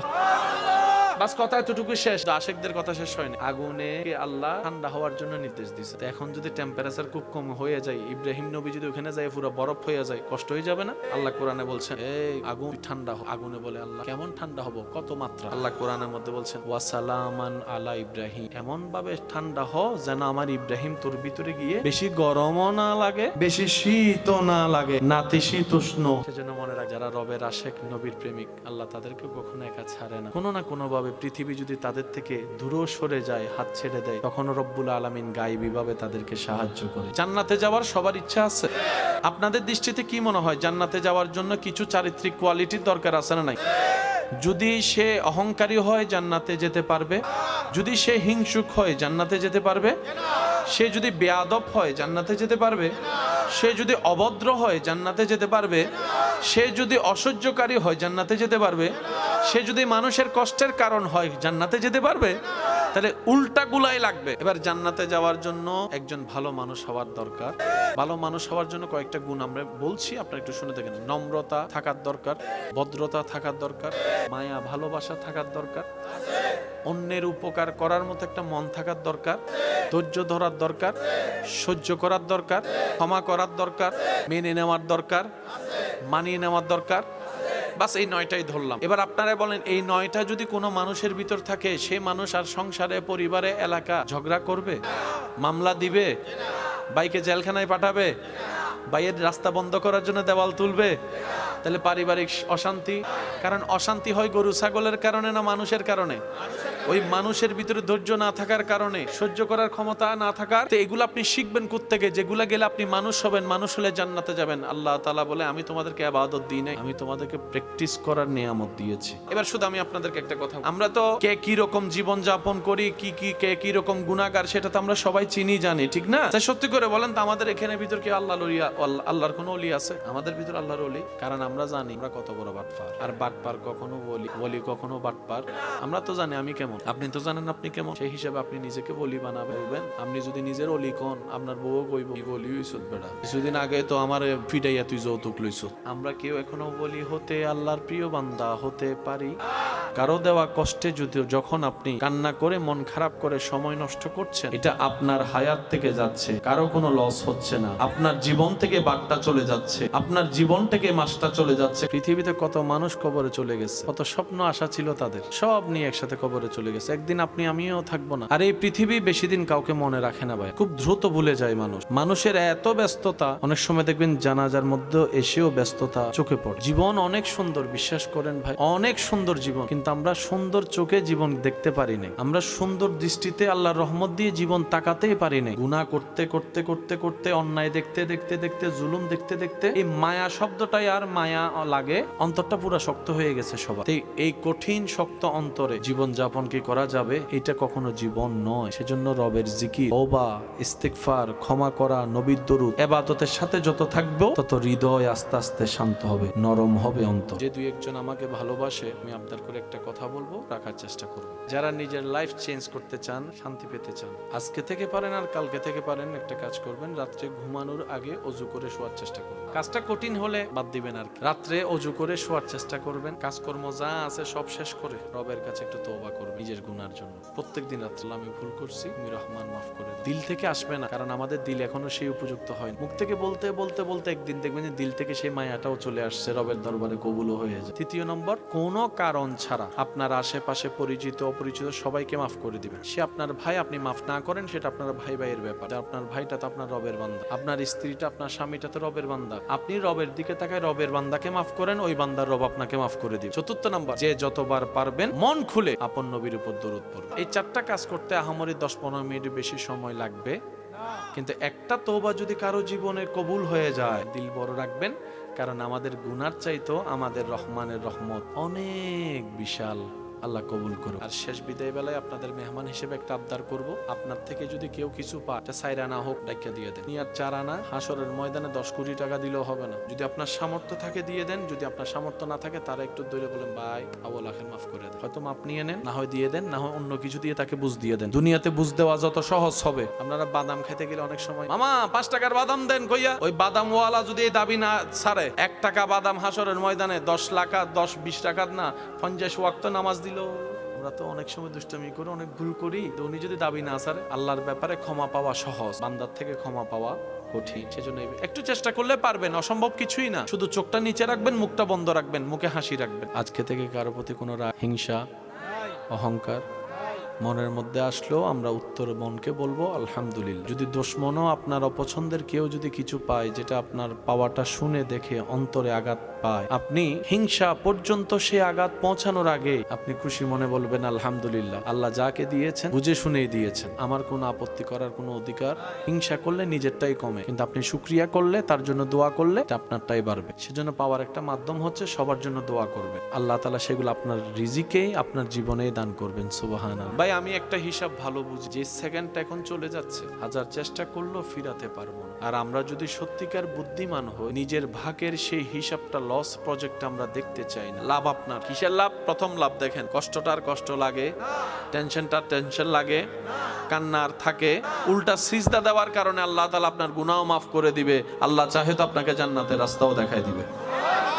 সেজন্য বুদ্ধিমানরা সম্পর্ক লাগায় সেখানে যেখানে কোনো ব্রেকআপ বলতে শব্দ, আর বোকারা সম্পর্ক লাগায় সেখানে যেখানে করুণা আসলে বলে যায় হেড ইউ। যতই ভালোবাসা থাকুক, এখন যদি কয় যে তোর জামাইরে করুণা ধরছে, তোর বউরে করুণা ধরছে, রুম ওইটাতে ফালা, টেবিলের মধ্যে বাদ দিবে যে সেটাকে সুন্দর করে একটা ট্রে দিয়া বাস একটা দিয়া এমনে দিব, কল তুমি আমার ডার্লিং না, আমার একটু হাতটা ধরো, তুই মরলে মর, আমার টাইম এখন অনেক আছে। আল্লাহুম্মা আমিন। দয়াময়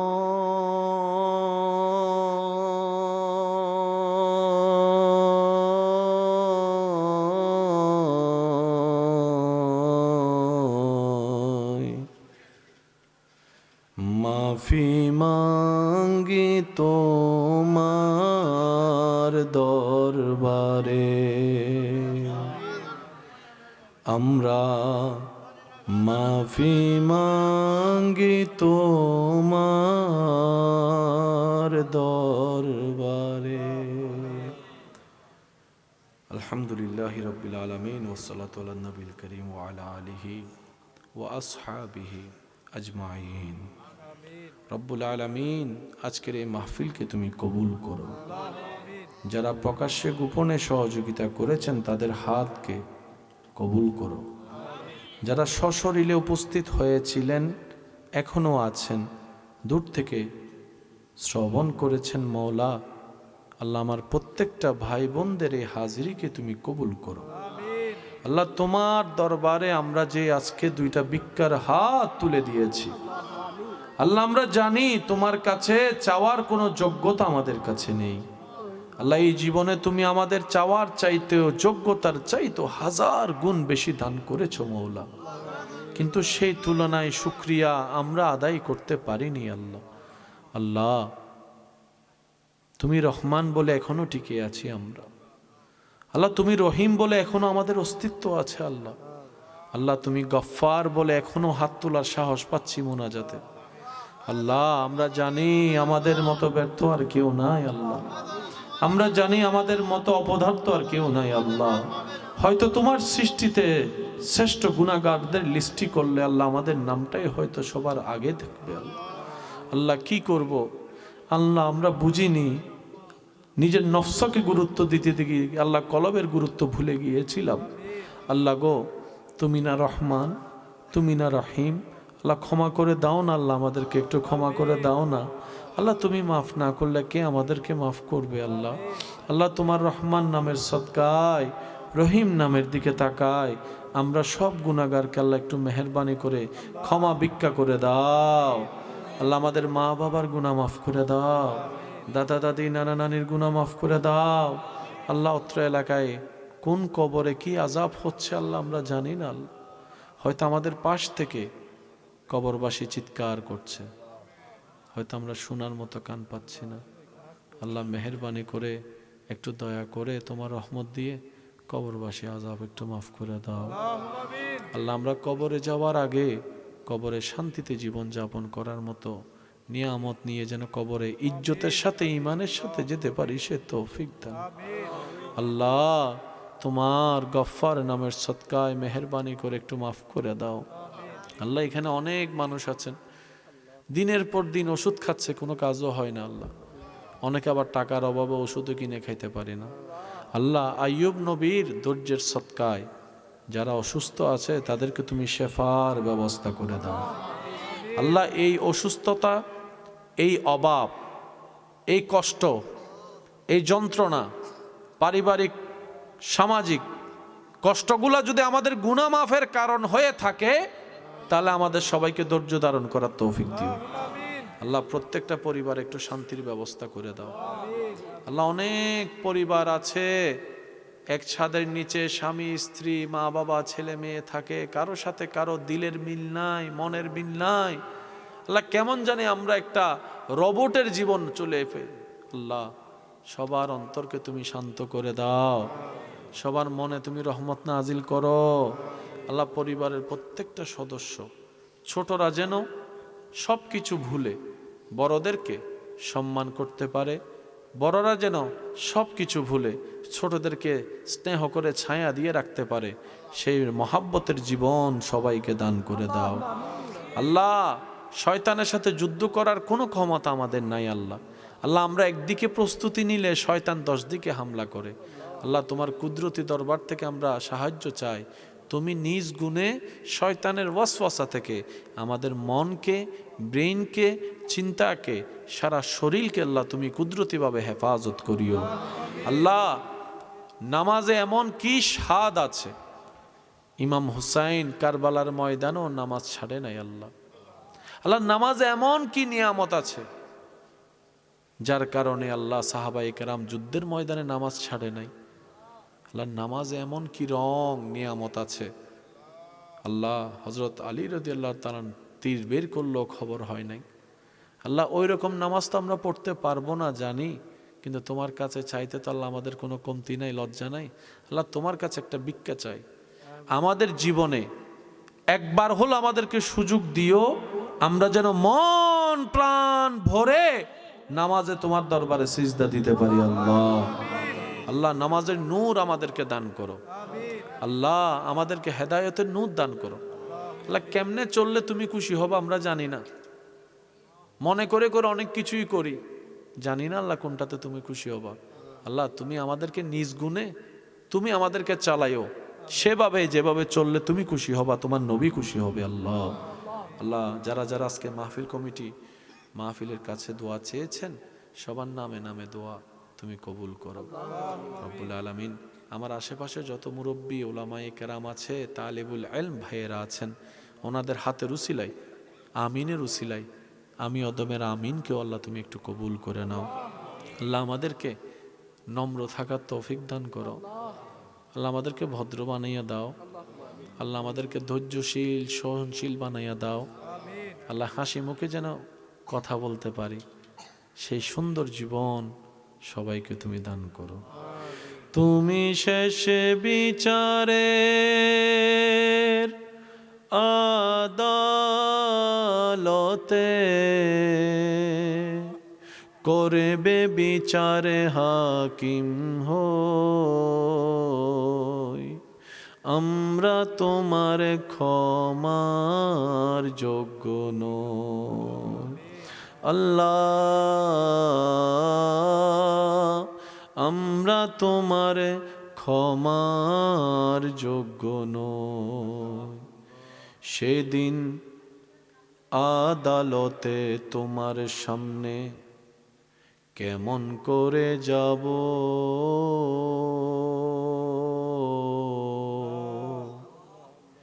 এত পাপের হিসাব আমি কেমন করে দেব।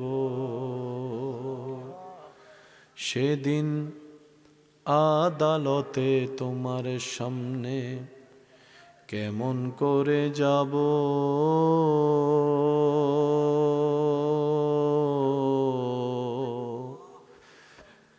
এত পাপের হিসাব আমি কেমন করে দেব। আমার সর্বঙ্গ সেদিন সাক্ষী দেবে, ও আল্লাহ,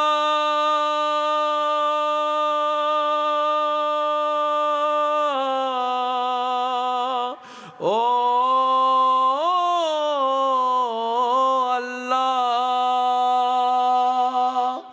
আমার সর্বঙ্গ সেদিন সাক্ষী দেবে, কেমনে আমি মিথ্যা কই, আমরা তোমার ক্ষমার যোগ্য নই। আল্লাহ, সকলের হাজিরি কবুল করো। আল্লাহ পাক আমাদের সবাইকে অন্তরকে নূর দ্বারা মুনাব্বর করে দাও। আমিন আমিন আমিন। বেহক্কে লা ইলাহা ইল্লাল্লাহু মুহাম্মাদুর রাসূলুল্লাহ সাল্লাল্লাহু আলাইহি ওয়াসাল্লাম। স্বার্থপর দুনিয়ায় দিল লাগাতে নেই, এখানে দেহ লাগাই চলবেন, দিলটা রবের সাথে লাগাবেন। পৃথিবীর কেউ আপনাকে ভাঙতে পারবে না। এই দুনিয়া কখনো কাউকে চিরতরে আপন করে রাখে নাই, শুধু অভিনয় করেছে, ধোঁকা দিয়েছে। দুনিয়া হচ্ছে একটা ছায়ার মতো, ধরতে যাবেন পাবেন না, নাগাল কখনো পাবেন না। আপনি যদি উল্টা পিঠে হাঁটেন, ছায়া আপনার পিছনে পিছনে হাঁটে। সেজন্য যারা মুমিন আল্লাহ ওয়ালা, ওনারা আল্লাহর রহমত খুঁজেছেন, আল্লাহ ওনাদেরকে দুনিয়ার নিয়ামতও দিয়েছেন, আখিরাতের নিয়ামতও দিয়েছেন। হাজার দেওয়া মানুষের কষ্ট, আপনি রবের দরবারে আলহামদুলিল্লাহ বলে সিজদায় পড়ে গেলে হাজার কষ্ট এক নিমিষেই শেষ হয়ে যাবে, অন্তর প্রশান্তিতে ভরে যাবে। বলেন সুবহানাল্লাহ। আপনার মাথায় হাত বুলাবে, আপনার হাত শক্ত করে ধরে বলবে আমি তোর সাথে আছি, কেউ থাকুক আর না থাকুক। যখন বিপদ চলে আসে, সেকেন্ডের ভিতরে চেহারা পাল্টায় যায়। অনেক সময় আপনরা পর্যন্ত স্বীকৃতি দেয় না পরিচয়ের, আপন রক্তের কথা বলেন ঠিক কিনা? আর সেই সময় রব বলে যে বান্দা আমি আছি এখনো তোর সাথে। যাদের দিল দুনিয়ার সাথে লাগবে, জায়গায় জায়গায় প্রতারিত হবে, আঘাত পাবে, কষ্ট পাবে। আর যাদের দিল নবীর প্রেম দিয়ে, রবের ভয় দিয়ে সজ্জিত হয়ে রবের রহমতের দরবারের সাথে লেগে যাবে, রব্বুল আলামিন বলে যে তোর কোথাও কাউকে লাগবে না, হাসবুনাল্লাহ তুই বল, তোর জন্য আমি আল্লাহ একাই যথেষ্ট হয়ে যাব। দুনিয়াও তোর জন্য সাজাই দিব, আখিরাতও সুন্দর করে দিব, যদি খুশি করতে পারি জান্নাতও তোর নামে করে দিব। সুবহানাল্লাহ।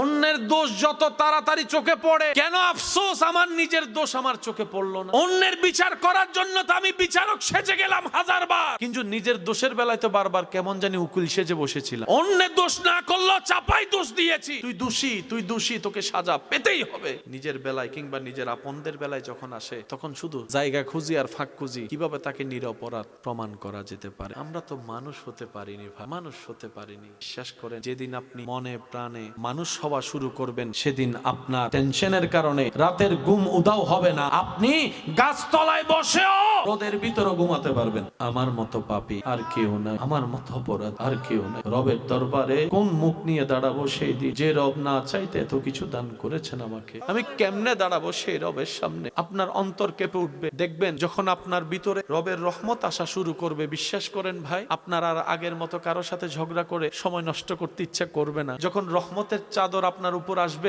রবের রহমত, তখন আপনার কারো দোষ খুঁজতে ইচ্ছা করবে না, প্যাঁচ লাগাইয়া কারো বিয়ে ভেঙে দিতে ইচ্ছা করবে না, ভাই ভাইয়ের মধ্যে ঝগড়া লাগাই দিতে ইচ্ছা করবে না। আপনি আপন মায়ের পেটের ভাইকে মামলা দিয়ে অন্যায় ভাবে জেল জুলুম করতে ইচ্ছা করবে না, তখন ইচ্ছা করবে সবাই ভালো থাকুক। যখন আপনার হৃদয়ে রবের রহমত আসা শুরু হবে, বান্দা তোরে আমার মতো কেউ বুঝবে না, আমি আল্লাহ বান্দাকে ছাড় দিই, আমার মতো কেউ তোরে ছাড় দিবে না, আমি আল্লাহ বান্দাকে সুযোগ দিই, তোর মা বাবা আমার মতো তোকে সুযোগ দিবে না। সত্যি করে বলেন, আমাদের সবকিছু আছে কিন্তু মনে শান্তি, টাকা পয়সা ঘর বাড়ি বিভিন্ন ধরনের বিভিন্ন রকম হলেও আছে কারো কম বেশি, অন্তরে শান্তি। যে শান্তিটা আল্লাহর দরবারে সিজদা দিলে পাওয়া যায়, এই জীবনে কোথাও এই শান্তি কখনো পেয়েছেন? কত কিছুই তো করছেন। সত্যি করে বলেন, আপনার রবের দরবারে সিজদা দিয়ে সুবহান রাব্বিয়াল আলা বলে যে শান্তিটা এখানে পাইছেন, তর্ক তো অনেক করলাম, ঝগড়া করে তো জীবন পার করে ফেললাম, কালো দাড়ি সাদা হয়ে গেল, অর্জন কি করলাম? আয়নার সামনে দাঁড়ায় নিজেকে প্রশ্ন করলে পুরা জীবনের হিসাব আপনার সামনে চলে আসবে। হয়তো আপনিও বলবেন আমার মতো, তুই আমারে গালি দিয়ে যদি শান্তি পাস, আমি গালি শুনে শান্তি, তারপরও ভাই তুই ভালো থাক। আমারে যদি প্লেটের ভাত তুই নিয়ে যদি ভালো থাকিস, যা তোরে দিলাম, আমার ভাতটা, আমার রিজিকটা আমার রাজ্জাকের দিকে তাকাই রইলাম, দিবে আল্লাহ। আল্লাহ কখনো নিরাশ করবে না। আপনি সেই নবীর উম্মত হয়ে দেন না, আপনার ভাইকে একটু মাফ করে দেন না, দেন, ছেড়ে দেন, আপনার চাচাকে ছেড়ে দেন, আপনার যেটাকে ছেড়ে দেন, দেন না, বাদ দেন। আর কত মামলা, জুতার তলাক হয় ছাড়া কিচ্ছু হয় না, সময় নষ্ট হওয়া ছাড়া কিচ্ছু হয় না, রাতের ঘুম হারাম হওয়া ছাড়া কিচ্ছু হয় না। এবার আপনি বলবেন ভাই আমার হকের জিনিস আমি কি ছেড়ে দিব? আমি বললাম ভাই আমি আপনাকে ছাড়তে বলিনি, আমি আপনাকে বেশি নিতে বলেছি। আমি আপনাকে ছাড়তে বলিনি, বেশি নিতে বলছি। এবার আমার ভাই বলে আমি একটুখানি জায়গা, এবার আমার বেশি কি? এটাই তো পাচ্ছি না, বেশি কি পাবো? আমি বললাম ভাই দেশীয় নাগরিক হিসেবে যে জায়গায় মামলা দিয়েছেন এটা আপনার ইচ্ছা, তো বান্দা হিসেবে রবের দরবারও তো মামলা দেওয়ার একটা সুযোগ আছে, ওই মামলাটা কি দিয়েছেন? বলে যে আমি তো ওই মামলা বুঝিনি। আমি বললাম ভাই শ্রদ্ধার সাথে বলি, মামলা দিতে গেলে বাপের নাম মার নাম অনেক কিছুই লাগে। দেশের মামলায় আপনাকে বিচার করা হবে দেশীয় নাগরিক হিসেবে। এবার আপনি যদি সেই মামলাটা, যে আপনার উপর জুলুম করেছে, জায়গা খেয়েছে, আপনার উপর জুলুম করেছে, কষ্ট দিয়েছে, সেই মামলাটা যদি একবার আপনি আল্লাহকে দিয়ে বলতেন, আল্লাহ দেখো তোমার বান্দা কি করে, মামলা হয়ে যাবে। বলতে হবে এতটুক, আল্লাহ দেখো তোমার বান্দা কি করে। আমার ভাই কি করে বললে হবে না, আমার ভাই কি করে বললে হবে না, বলতে হবে আল্লাহ তোমার বান্দা কি করে দেখো। কারণ যে জায়গা নিয়ে জামিলা, জায়গার মালিক আমিও না, ছেও না, আমিও বারাটিয়া, ছেও বারাটিয়া, মালিক তুমি। তুমি আমাদেরকে ব্যবহার করতে দিস, আমার বাগেরটা আমি ব্যবহার করতেছি, সে আমার বাগেরটা এসে নিয়ে যাইতেছে। যে বান্দাটা তোমার বান্দা, যেহেতু তোমার, আর তোমার বান্দা যেহেতু আমার বাগেরটা নিছে, এবার তুমি কি দিবে এটা তুমি না জানো। মামলা হয়ে গেছে। তাহলে একটা দেশের মামলা, একটা রবের মামলা। আর আল্লাহর ওয়াদা হচ্ছে মানজা বিল হাসানাতে ফালাহু আশরু আমসালিহা। আমি রবের নামে যে এক ছাড়বে, আমি আল্লাহ সর্বনিম্ন তাকে 10 গুণ বেশি দান করবই করব। মনে রাখবেন, যে যত সইবে সে তত পাইবে। আল্লাহর বান্দাদের ভিতরে নবী রাসূলের মতো টপ লেভেলের কোন বান্দা, প্রত্যেকটা নবী রাসূলের জীবনে দেখবেন কষ্ট কষ্ট কষ্ট কষ্ট কষ্ট। কেন আল্লাহ কষ্ট দেয় কাদেরকে? তাদেরকে ভালোবাসে বেশি। এই চোখ দিয়ে করা নিজের গুনার কথা স্মরণ হয়, তখন লজ্জাভূতে চোখ নিচে নেমে যায়। কোন সাহসে আমি আমার এই চোখ দিয়ে আল্লাহর এই পবিত্র ঘরটাকে দেখব? একদিকে হৃদয় চায় কাবাটাকে একটু 2 হাত দিয়ে জড়াই ধরি, অন্যদিকে বিবেক বলে তোর হাতের এই পবিত্রতা এখনো অর্জন হয় নাই, যে তোর মতো একজন নাপাক গুনাহগারের অপবিত্র হাত দিয়ে তুই মহান রবের ঘরটাকে স্পর্শ করবি। এই এক অন্য জগৎ ভাই, অন্য জগৎ। না গেলে কখনো বোঝা যায় না। সামান্য ধাক্কা ধাক্কি হলে মানুষের মেজাজ গরম হয়ে যায়। পিছন থেকে একটা ধাক্কা আসলেই সামনের জন পিছনে চোখ বড় করে তাকায়, কে রে তুই আমাকে ধাক্কা দিলি, এরকম একটা ভাব চলে আসে। কিন্তু বান্দার কদম যখন থাকে, দেখো যখন থাকে আল্লাহর ঘরের সামনে, আল্লাহর ঘরের সামনে, আল্লাহর ঘরের সামনে, সুবহানাল্লাহ। আশেক যখন অপলক নয়নে সে কাবার দিকে দেখতে থাকে, যে কাবাকে 1000 বার ছবিতে কিংবা ভিডিওর মাধ্যমে দেখেছে, যে কাবার নাম শুনেছে, আল্লাহর ঘর নামে স্বপ্ন লালন করেছে জীবনে, একবার হলো আল্লাহ তৌফিক দিও তোমার ঘরটাকে যেন সচক্ষে দেখতে পারি। সে স্বপ্ন যখন বাস্তব হয়ে কোনো বান্দার জীবনে কাবার সামনে চলে আসে, কদম তার চলতে থাকে, জবানে চলে লব্বাইক আল্লাহুম্মা লব্বাইক, লব্বাইক লা শারীকা লাক লব্বাইক, ইন্নাল হামদা ওয়ান নি'মাতা লাকা ওয়াল মুলক লা শারীকা লাক। বান্দা যখন তালবিয়া পড়ে পড়ে আল্লাহর ঘর তাওয়াফ করে, কত শত মানুষ পিছন থেকে ধাক্কা দেয়, আজ এই বান্দার কোনো রাগ লাগে না। কত বড় বড় পাওয়ালা পায়ের উপর চাপা দেয়, আজ সে বান্দার কোনো রাগ লাগে না, ঝগড়া করতে ইচ্ছা করে না, বকার পরিবর্তে বকা দিতে ইচ্ছা করে না। এক অন্য জগৎ হারিয়ে যায়। ভিতর বলে তোকে ধাক্কা দিয়েছে, ঈমান বলে খবরদার। ইহরাম পরে তুমি রবের দরবারে দাঁড়িয়েছো, আওয়াজ করার কোনো ক্ষমতা নাই। ধৈর্য শিকার জন্য আল্লাহ তোমাকে কাবা তওয়াফ করতে পাঠিয়েছেন। হজ ফরজ। কালকে আপনার সকাল 9টায় ফ্লাইট। আজকে রাতে আপনার মা অসুস্থ হয়েছে, আপনার স্ত্রী অসুস্থ হয়েছে, যাকে দেখার ছাড়া আপনি ছাড়া কেউ নাই। এবার বলেন যাওয়া যাবে? ওদিকে না আল্লাহর ঘর, ওদিকে না আরাফাত, ওদিকে না মুজদালিফা। আপনার রব কিসে খুশি হয় একটু খেয়াল তো করেন। জান্নাত কে পাবে? এক কথাই বুঝবেন, রব যার উপর খুশি হবে জান্নাতে তার ঘর হবে। রবকে খুশি করার জন্য কিছু কাজ লাগবে না? এই কাজগুলোর নামই তো আমল। এই আমলের ভিতরে একটা হচ্ছে হজ। সকাল 9টা বাজে ফ্লাইট। একদিকে আল্লাহর ঘর, একদিকে আপনার মা। এবার আপনি দ্বিধাদ্বন্দ্বে পড়ে গেছেন, কি করি কি করি কি করি। আপনার এলাকার হুজুরের কাছে আসছেন, হুজুর আমি এখন কি করব? হজ তো ফরজ, অনেক সওয়াব, পা কি এখন ওদিকে দিব নাকি এদিকে আমার মা এদিকে দিব? হুজুর বলবে, এবার আমরা প্রশ্ন করলাম, হুজুর আল্লাহ না নারাজ হবে যদি কাবায় না যাই, হজ না করি? তখন হুজুর বলে, তুই আল্লাহকে চিনোসই নাই। তুই যদি আজকে তোর মাকে কষ্ট দিয়ে আল্লাহর ঘরে যাস, যে আশায় যাবি কিচ্ছুই পাবি না, বরংস নেগেটিভ হবে। আর এমন হতে পারে তুই যদি আজকে মার দিকে যাস, তুই হজে না গিয়ে হজের সব পেয়ে যাবি। সত্যি করে বলেন, আমরা কি আল্লাহকে কখনো চিনার বোঝার চেষ্টা করছি?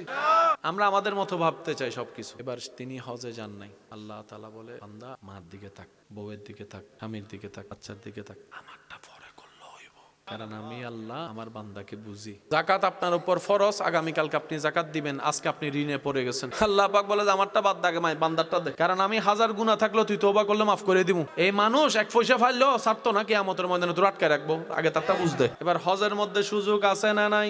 যাকাতের মধ্যে সুযোগ আছে না নাই? এবার রোজার সময় আসলো, আপনি যাবেন নর্থ বেঙ্গলে, রোদের তাপ, রোজা রাখার কোনো সুযোগ নাই। ইসলাম বলে না রাখলেও চলবে সফর অবস্থায়, পরে রাখিস। হজের মধ্যে আল্লাহ ছাড় দিছে নাকি দেয় নাই? রোজাতে, হজে, জাকাতে। এবার সে বান্দা এত সুযোগ পাইয়া, আপনারা তো জানেন কিছু কিছু মানুষের বদভ্যাস আছে, আসতে দিলে বসতে চায়, বসতে দিলে শুইতে চায়, শুইতে দিলে খাইতে চায়, খাইতে দিলে থাকতে চায়, থাকতে দিলে জায়গাটা দখল করতে চায়। বান্দা যখন এত সুযোগ পেয়েছে বিভিন্ন ইবাদতে, এবার সে নামাজও সুযোগ খুঁজে। যে শীত পড়ছে, ঠান্ডা পানি ডাক্তারে ধরতে মানা করছে, আল্লাহ বলে তায়াম্মুম কর। এখন মানুষের একটু পাইলে আরো বেশি চায় না? হজ, রোজা, যাকাত এগুলা কার? নামাজও কার? আল্লাহ সবগুলাতে ছাড় দিছে, কিন্তু নামাজের বেলায় দেখেন আপনি পানি দিয়ে ওযু করতে পারছেন না, রব বলে যে গরম পানি দিয়ে কর। গরম পানি দিয়ে পারবেন না, মাটি দিয়ে কর। এবার আপনি বললেন আল্লাহ আমি এই শীতে মসজিদে যাইতে পারবো না, বান্দা কই খাইছে না দেখি সবগুলোতে সুযোগ দিছে, একবারে সুযোগ, এবারে তো কোনো সুযোগই নেই। এবার বান্দা কয় আল্লাহ মোরে ব্যথা, দাঁড়াইতে পারি না। বান্দা কয় আল্লাহ বসতো বেশিক্ষণ পারি না, আল্লাহ আমার ঠোঁটে দুইটা বিসি উঠছে, আওয়াজ করতে পারি না, মনে মনে বল। এমন কি জান যাওয়ার 1 মিনিট আগেও যদি ওয়াক্ত হয়ে যায়, এবার আপনার বিবেকের কাছে প্রশ্ন করেন, আল্লাহ হজও তোমার, যাকাতও তোমার, রোজাও তোমার, নামাজও তোমার, হজের ব্যাপারে ছাড় দিলা, রোজার ব্যাপারে ছাড় দিলা, যাকাতের ব্যাপারে ছাড় দিলা, নামাজের ব্যাপারে বিন্দু পরিমাণ ছাড় দিলা না। আল্লাহ নামাজে এমন আছে কি যেটা অন্য কিছুতে নাই? হজের যখন বিধান আল্লাহ দিতে চাইলেন, আল্লাহ তাআলা জিবরাইলকে দিলেন, জিবরাইল ফেরেশতা নবীর কাছে আনলেন, নবী আমাদেরকে দিলেন। রোজার বিধান আল্লাহ জিবরাইলকে দিলেন, জিবরাইল নবীর কাছে আনলেন, নবী আমাদেরকে দিলেন। যাকাতের বিধান আল্লাহ জিবরাইলকে দিলেন, জিবরাইল নবীর কাছে পৌঁছালেন, নবী আমাদেরকে দিলেন। এবার নামাজের যখন বিষয় আসলো, জিবরাইল বলে আল্লাহ হজ, রোজা, যাকাত যেভাবে আমাকে দিয়েছো আমাকে দাও, আমি পৌঁছাই দিই। রব বলে যে না, যাকে দিব ওনাকে নিয়ে আসেন, হজ দিয়ে আসো, যাকাত দিয়ে আসো, রোজা দিয়ে আসো, নামাজ আমার নবীকে নিয়ে আসো। এমন কি আছে এটাতে? রুকুতে রবের প্রশংসায় আমরা বলি সুবহানা রাব্বিয়াল আযীম, সিজদায় পড়ি আলা। আজিমও তো রবের, আলাও তো রবের, পার্থক্য কি? রুকুতে কেন আজিম পড়তে হয়, সিজদায় কেন আলা? ভাবিনি, ভাবার টাইম নেই। সময়ে আপনি আমি 5G গতির নামাজ পড়ি। ইমাম সাহেব যদি কোনো কারণে একটু তাসবিহ দিল থেকে অথবা একটু সময় দিয়ে পড়ে, পিছন থেকে কাশি দিয়ে মিস কল দেওয়া হয়। অনেকেই দেখবেন মসজিদে ইমাম খতিবে মুকাররম আলোচনা যদি একটু ভারী হয়, একটু সময় বেশি নেয়, অনেকে ঘড়ি। কত বড় স্পর্ধা আমাদের, যিনি সময় দিয়েছেন আমাদের জন্য, ওনার জন্য সময় দিতে আমরা সময় দেখি, দেরি যাচ্ছে। কতটুক বিবেক লোপ পেয়েছে আমাদের, নিজেকে প্রশ্ন করলে দেখা যাবে। হাসরের বিচার পরে করেন, দুনিয়ার বিচারে নিজেকে রাখে। আপনার জানা মতে এই পৃথিবীতে সবচেয়ে পাওয়ারফুল আমাদের নবীর চেয়ে আর কেউ আল্লাহর কাউকে দেয়? যিনি আঙ্গুল তুলেছেন চাঁদ 2 ভাগ, তিনি শুধু আঙ্গুল তুলেছেন, চাঁদ 2 ভাগ রব করে দিয়েছেন। যিনি হাত তুলেছেন, আল্লাহ ডুবন্ত সূর্যকে আবার উল্টায় ফেরত দিয়েছেন। এই নবী যিনি নবীদের ইমাম, ইমামুল আম্বিয়া, সেই নবী 3 দিন ঘরে খাবার নাই, যার ঘরের খাদেম জিবরাইলের মতো ফেরেশতা, যার নাতিদের জন্য জান্নাত থেকে আল্লাহ পোশাক পাঠায়, ওনার ঘরে 2-3 দিন খাবার। মক্কারে এসে ওনাকে হাজার কথা বলে, নবীজি চুপ করে হাসি মুখে চলে যায়। জিবরাইল বলে ইয়া রাসূলুল্লাহ, আর শুধু হুকুম দেন, আপনার আমার 2 টাকার পাওয়ার থাকলে 5 টাকা দেখায়। চিনস হু আই এম? তুই জানস আমার বাপকে? তুই চিনস আমার অমুক তমুককে? আর এখানে আল্লাহর বন্ধু, আল্লাহর হাবিব।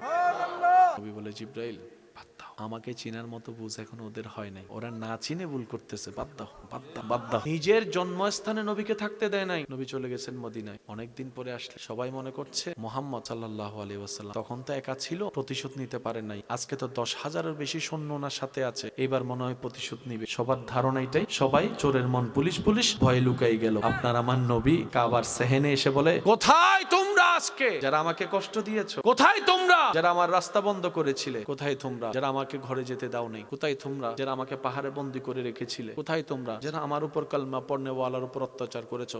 আসো আসো আসো। সবাই অবাক, হয়তো প্রতিশোধই নিবে। নবী বলল চিন্তা করিও না, সবাইকে আমি মাফ করে দিয়েছি। ইউসুফ নবীকে বলে যে, আল্লাহ পাক বলে ইউসুফ আমি তোমাকে মহব্বত করি। ইউসুফ বলে যে আল্লাহ এটা আমার সৌভাগ্য। আর আল্লাহ পাক বলে যে আমার প্রেমিক হতে চাইলে তোমাকে জ্বলতে হবে। ইউসুফ নবী বলে যে আমি জ্বলতে রাজি। আল্লাহ পাক বলে যে আমার প্রেমিক যদি হতে চাও, ভালোবাসা পেতে চাও, বাপ থেকে দূরে থাকতে হবে। ইউসুফ নবী বলে যে আল্লাহ আমি সেটা তো রাজি। আল্লাহ পাক বলে ইউসুফ আমাকে ভালোবাসলে কলঙ্ক, অপমানিত হতে হবে, সবাই তোমাকে খারাপ জানবে, তোমার জীবনের অনেক বয়স, জেলখানায় চলে যাবে, বিনা অপরাধে সাজা। ইউসুফ নবী বলে যে আল্লাহ তোমার প্রেমে যদি সেটা নিতে হয়, আমি ইউসুফ সেটাও নিতে রাজি। আল্লাহ পাক বলে ইউসুফ ছোটবেলায় মা হারাতে হবে, কূপে থাকতে হবে। ইউসুফ বলে যে আল্লাহ আমি সেটাতেও রাজি। আল্লাহ তুমি যেমনে করে খুশি হবা, আমি ইউসুফ সেভাবে থেকে খুশি হয়ে যাব। সুবহান এমনি হয় নাই ভাই, এমনি হয় নাই। ইব্রাহিম নবী আল্লাহর খলিল, আল্লাহর বন্ধু। কেমন প্রেমিক ছিলেন ভাই, কেমন প্রেমিক ছিলেন। বাপ হয়ে নিজের সন্তানের গলায় ছুরি রেখে দিয়েছেন আল্লাহর নাম। ওনাকে আল্লাহ খলিলুল্লাহ বানালেন, খলিলুল্লাহ। ফেরেশতা জিজ্ঞেস করে, আল্লাহ তোমার বন্ধু খলিল, তুমি বলছো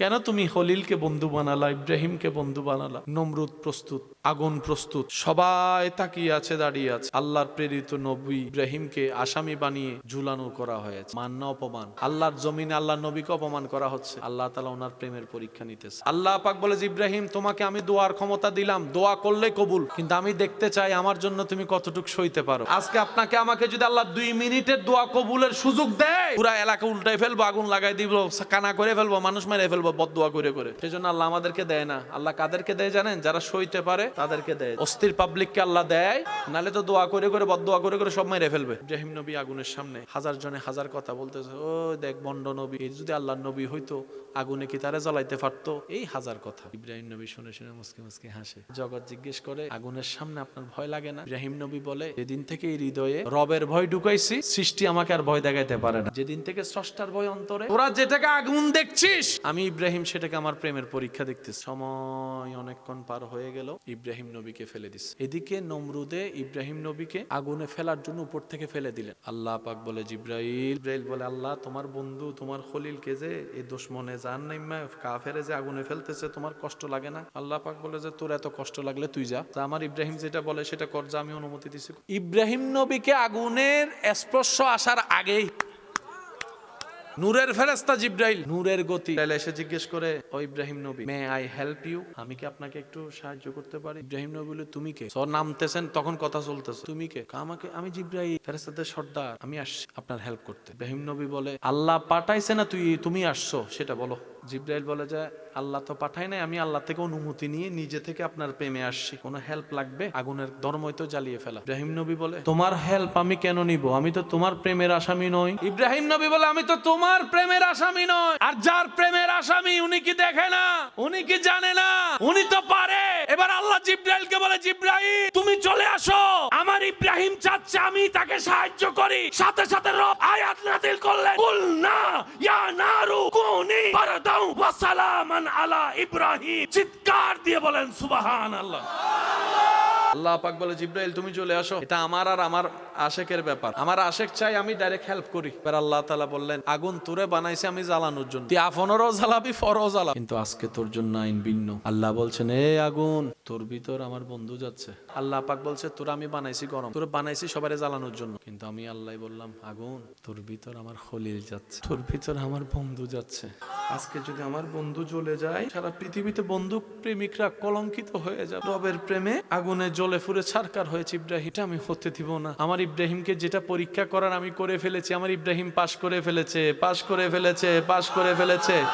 এবার আমি রবের কুদরত দেখার বালা। রব বলে, কুলনা ইয়া নারু কুনি বারদাও, ও আগুন তুই গরম, আজকে তুই ঠান্ডা হয়ে যা। বাস কথা এতটুকু শেষ। আশেকদের কথা শেষ হয়নি। আগুনে আল্লাহ ঠান্ডা হওয়ার জন্য নির্দেশ দিয়েছে। তো এখন যদি টেম্পারেচার খুব কম হয়ে যায়, ইব্রাহিম নবী যদি ওখানে যায় পুরো বরফ হয়ে যায়, কষ্ট হয়ে যাবে না? আল্লাহ কোরআনে বলছেন, এই আগুন ঠান্ডা হ। আগুনে বলে, আল্লাহ কেমন ঠান্ডা হবো, কত মাত্রা? আল্লাহ কোরআনের মধ্যে বলছেন, ওয়া সালামান আলা ইব্রাহিম, এমন ভাবে ঠান্ডা হ যেন আমার ইব্রাহিম তোর ভিতরে গিয়ে বেশি গরমও না লাগে, বেশি শীতও না লাগে, নাতিশীতোষ্ণ। সেজন্য মনে রাখ, যারা রবের আশেক, নবীর প্রেমিক, আল্লাহ তাদেরকে কখনো একা ছাড়ে না। কোনো না কোনো ভাবে পৃথিবী যদি তাদের থেকে দূরে সরে যায়, হাত ছেড়ে দেয়, তখন রব্বুল আলামিন গায়বী ভাবে তাদেরকে সাহায্য করে। জান্নাতে যাওয়ার সবার ইচ্ছা আছে। আপনাদের দৃষ্টিতে কি মনে হয়, জান্নাতে যাওয়ার জন্য কিছু চারিত্রিক কোয়ালিটির দরকার আছে না নাই? যদি সে অহংকারী হয়, জান্নাতে যেতে পারবে। যদি সে হিংসুক হয়, জান্নাতে যেতে পারবে। সে যদি বেয়াদব হয়, জান্নাতে যেতে পারবে। সে যদি অভদ্র হয়, জান্নাতে যেতে পারবে। সে যদি অসহ্যকারী হয়, জান্নাতে যেতে পারবে। সে যদি মানুষের কষ্টের কারণ হয়, জান্নাতে যেতে পারবে। তাহলে উল্টা গুলাই লাগবে। এবার জান্নাতে যাওয়ার জন্য একজন ভালো মানুষ হওয়ার দরকার। ভালো মানুষ হওয়ার জন্য কয়েকটা গুণ আমরা বলছি, আপনারা একটু শুনে দেখেন। নম্রতা থাকার দরকার, ভদ্রতা থাকার দরকার, মায়া ভালোবাসা থাকার দরকার, অন্যের উপকার করার মতো একটা মন থাকার দরকার, ধৈর্য ধরার দরকার, সহ্য করার দরকার, ক্ষমা করার দরকার, মেনে নেওয়ার দরকার, মানিয়ে নেওয়ার দরকার। বাস এই 9টাই ধরলাম। এবার আপনারা বলেন, এই 9টা যদি কোনো মানুষের ভিতর থাকে, সে মানুষ আর সংসারে, পরিবারে, এলাকা ঝগড়া করবে, মামলা দিবে, ভাইকে জেলখানায় পাঠাবে? ভাইয়ের রাস্তা বন্ধ করার জন্য দেওয়াল তুলবে? তাহলে পারিবারিক অশান্তি, কারণ অশান্তি হয় গরু ছাগলের কারণে না মানুষের কারণে? ওই মানুষের ভিতরে ধৈর্য না থাকার কারণে, সহ্য করার ক্ষমতা না থাকার। তো এগুলো আপনি শিখবেন কোত্থেকে? যেগুলা গেলে আপনি মানুষ হবেন, মানুষ হলে জান্নাতে যাবেন। আল্লাহ তাআলা বলে আমি তোমাদেরকে ইবাদত দিই নাই, আমি তোমাদেরকে প্র্যাকটিস করার নিয়ামত দিয়েছি। এবার শুধু আমি আপনাদেরকে একটা কথা, আমরা তো কে কি রকম জীবন যাপন করি, কে কি রকম গুনাহগার, সেটা তো আমরা সবাই চিনি জানি, ঠিক না? তাই সত্যি করে বলেন তো, আমাদের এখানে ভিতর কি আল্লাহর কোনো ওলি আছে? আমাদের ভিতর আল্লাহর ওলি? কারণ আমরা জানি আমরা কত বড় বাটপার। আর বাটপার কখনো বলি কখনো বাটপার। আমরা তো জানি আমি কেমন, আপনি তো জানেন আপনি কেমন। সেই হিসাবে আপনি নিজেকে বলি বানাবেন, বলবেন। আপনি যদি নিজের অলি কোন, আপনার বউ কইব কি বলি হইছত বেড়া, কিছুদিন আগে তো আমার ফিডাইয়া তুই যৌতুক লইছ। আমরা কেউ এখনো বলি হতে, আল্লাহর প্রিয় বান্দা হতে পারি? কারো দেওয়া কষ্টে যখন আপনি কান্না করে মন খারাপ করে সময় নষ্ট করছেন, এটা আপনার হায়াত থেকে যাচ্ছে, কারো কোনো লস হচ্ছে না। আপনার জীবন থেকে বারটা চলে যাচ্ছে, আপনার জীবন থেকে মাসটা চলে যাচ্ছে। পৃথিবীতে কত মানুষ কবরে চলে গেছে, কত স্বপ্ন আশা ছিল তাদের, সব নিয়ে একসাথে কবরে চলে গেছে। একদিন আপনি আমিও থাকবো না। আর এই পৃথিবী বেশি দিন কাউকে মনে রাখে না ভাই, খুব দ্রুত ভুলে যায় মানুষ। মানুষের এত ব্যস্ততা, অনেক সময় দেখবেন জানাজার মধ্যে এসেও ব্যস্ততা চোখে পড়ে। জীবন অনেক সুন্দর, বিশ্বাস করেন ভাই, অনেক সুন্দর জীবন, কিন্তু আমরা সুন্দর চোখে জীবন দেখতে পারি না। আমরা সুন্দর দৃষ্টিতে আল্লাহর রহমত দিয়ে জীবন তাকাতেই পারি না। গুনাহ করতে করতে করতে করতে, অন্যায় দেখতে দেখতে দেখতে, জুলুম দেখতে দেখতে, এই মায়া শব্দটাই আর মায়া লাগে, অন্তরটা পুরো শক্ত হয়ে গেছে সবার। এই কঠিন শক্ত অন্তরে জীবন যাপন কি করা যাবে? এটা কখনো জীবন নয়। সেজন্য রবের জিকির, তওবা, ইস্তিগফার, ক্ষমা করা, নবীর দরুদ, ইবাদতের সাথে যত থাকবো তত হৃদয় আস্তে আস্তে শান্ত হবে, নরম হবে অন্তর। যে দুই একজন আমাকে ভালোবাসে, আমি আবদার করে একটা কথা বলবো, রাখার চেষ্টা করবে। যারা নিজের লাইফ চেঞ্জ করতে চান, শান্তি পেতে চান, আজকে থেকে পারেন আর কালকে থেকে পারেন, একটা কাজ করবেন, রাত্রে ঘুমানোর আগে অজু করে শোয়ার চেষ্টা করবেন। কাজটা কঠিন হলে বাদ দিবেন আর কি। রাত্রে অজু করে শোয়ার চেষ্টা করবেন। কাজকর্ম যা আছে সব শেষ করে রবের কাছে একটু তওবা করবেন নিজের গুনার জন্য। প্রত্যেকদিন রাত্রে আমি ভুল করছি, তুমি রহমান মাফ করে দাও। দিল থেকে আসবে না, কারণ আমাদের দিল এখনো সেই উপযুক্ত হয়। মুখ থেকে বলতে বলতে বলতে একদিন দেখবেন যে দিল থেকে সেই মায়াটাও চলে আসছে, রবের দরবারে কবুলও হয়ে যায়। তৃতীয় নম্বর, কোনো কারণ ছাড়া আপনার আশেপাশে পরিচিত অপরিচিত সবাইকে মাফ করে দিবেন। সে আপনার ভাই, আপনি মাফ না করেন সেটা আপনার ভাই ভাইয়ের ব্যাপার। আপনার ভাইটা তো আপনার রবের বান্দা, আপনার স্ত্রীটা, আপনার স্বামীটা তো রবের বান্দা। আপনি রবের দিকে তাকায় রবের বান্দাকে মাফ করেন, ওই বান্দার রব আপনাকে মাফ করে দিবে। চতুর্থ নাম্বার, যে যতবার পারবেন মন খুলে আপন নবীর উপর দরুদ পড়বেন। এই চারটা কাজ করতে আহামরি 10-15 মিনিট বেশি সময় লাগবে, কিন্তু একটা তওবা যদি কারো জীবনে কবুল হয়ে যায়, দিল বড় রাখবেন, কারণ আমাদের গুনার চাইতো আমাদের রহমানের রহমত অনেক বিশাল।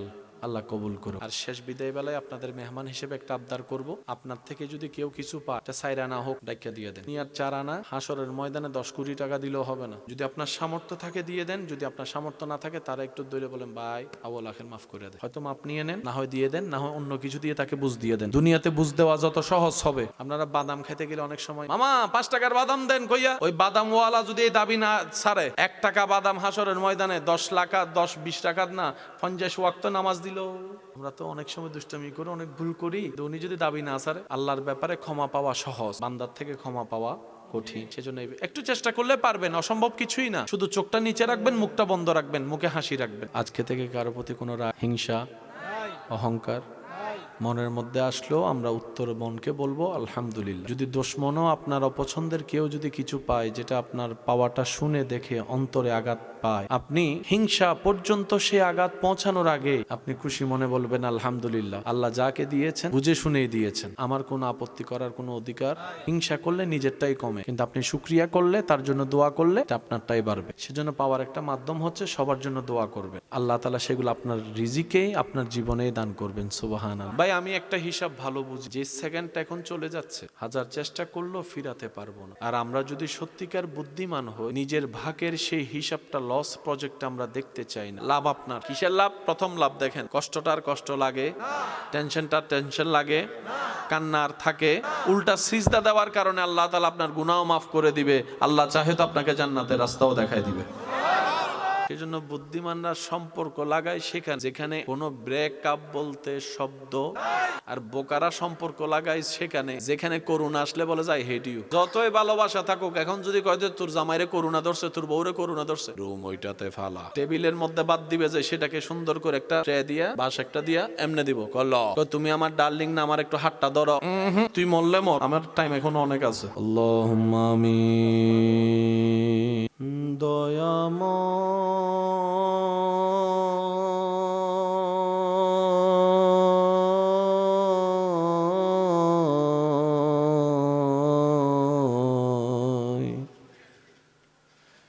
মাফি মাঙ্গি তোমার দরবারে,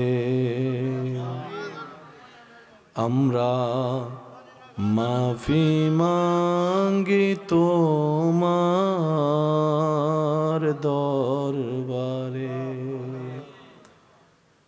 আলহামদুলিল্লাহি রাব্বিল আলামিন ওয়াসসালাতু আলা নবিল কারীম ওয়া আলা আলিহি ওয়া আসহাবিহি আজমাইন। রব্বুল আলামিন, আজকের এই মাহফিলকে তুমি কবুল করো। যারা প্রকাশ্যে গোপনে সহযোগিতা করেছেন তাদের হাতকে কবুল করো। যারা সশরীরে উপস্থিত হয়েছিলেন, এখনো আছেন, দূর থেকে শ্রবণ করেছেন, মওলা আল্লাহ আমার প্রত্যেকটা ভাই বোনদের এই হাজিরিকে তুমি কবুল করো।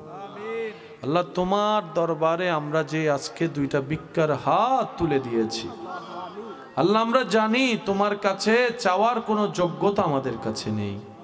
আল্লাহ এই জীবনে তুমি আমাদের চাওয়ার চাইতেও যোগ্যতার চাইতেও 1000 গুণ বেশি দান করেছো মওলা, কিন্তু সেই তুলনায় শুকরিয়া আমরা আদায় করতে পারিনি। আল্লাহ আল্লাহ তুমি রহমান বলে এখনো টিকে আছি আমরা। আল্লাহ তুমি রহিম বলে এখনো আমাদের অস্তিত্ব আছে। আল্লাহ আল্লাহ তুমি গফফার বলে এখনো হাত তোলার সাহস পাচ্ছি মুনাজাতে।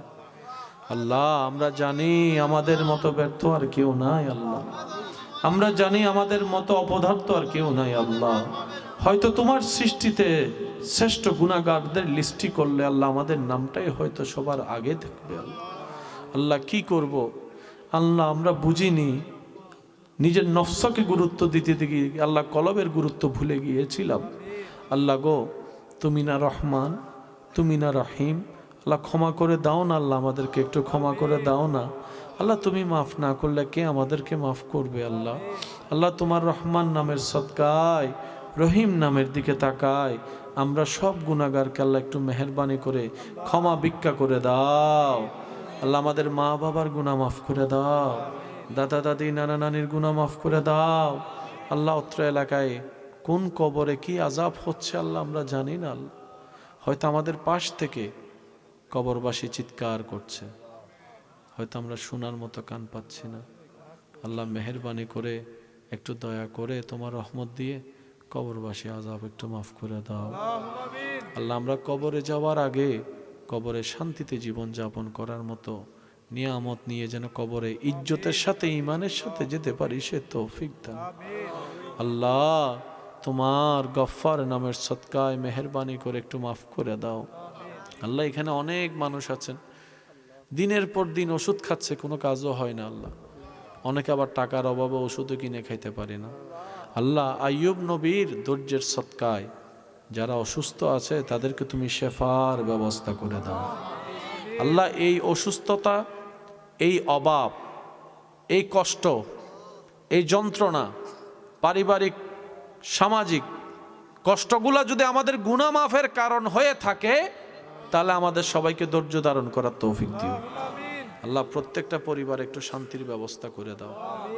আল্লাহ অনেক পরিবার আছে এক ছাদের নিচে স্বামী স্ত্রী মা বাবা ছেলে মেয়ে থাকে, কারো সাথে কারো দিলের মিল নাই, মনের মিল নাই। আল্লাহ কেমন জানি আমরা একটা রোবটের জীবন চলে ফেলি। আল্লাহ সবার অন্তরকে তুমি শান্ত করে দাও, সবার মনে তুমি রহমত নাজিল করো। আল্লাহ পরিবারের প্রত্যেকটা সদস্য ছোটরা যেন সব কিছু ভুলে বড়দেরকে সম্মান করতে পারে, বড়রা যেন সব কিছু ভুলে ছোটদেরকে স্নেহ করে ছায়া দিয়ে রাখতে পারে, সেই মহাব্বতের জীবন সবাইকে দান করে দাও। আল্লাহ শয়তানের সাথে যুদ্ধ করার কোনো ক্ষমতা আমাদের নাই আল্লাহ। আল্লাহ, আমরা একদিকে প্রস্তুতি নিলে শয়তান 10 দিকে হামলা করে। আল্লাহ, তোমার কুদরতি দরবার থেকে আমরা সাহায্য চাই। তুমি নিজ গুণে শয়তানের ওয়াসওয়াসা থেকে আমাদের মনকে, ব্রেইনকে, চিন্তাকে, সারা শরীরকে আল্লাহ তুমি কুদরতিভাবে হেফাজত করিও। আল্লাহ, নামাজে এমন কি স্বাদ আছে, ইমাম হুসাইন কারবালার ময়দানেও নামাজ ছাড়ে নাই আল্লাহ। আল্লাহ, নামাজে এমন কি নিয়ামত আছে যার কারণে আল্লাহ সাহাবায়ে কেরাম যুদ্ধের ময়দানে নামাজ ছাড়ে নাই। আল্লাহ, নামাজে এমন কি রং নিয়ামত আছে। আল্লাহ, হযরত আলী রাদিয়াল্লাহু তাআলা তীর বের করলেও খবর হয় নাই। আল্লাহ, ওই রকম নামাজ তো আমরা পড়তে পারবো না জানি, কিন্তু তোমার কাছে চাইতে তো আল্লাহ আমাদের কোনো কমতি নাই, লজ্জা নাই।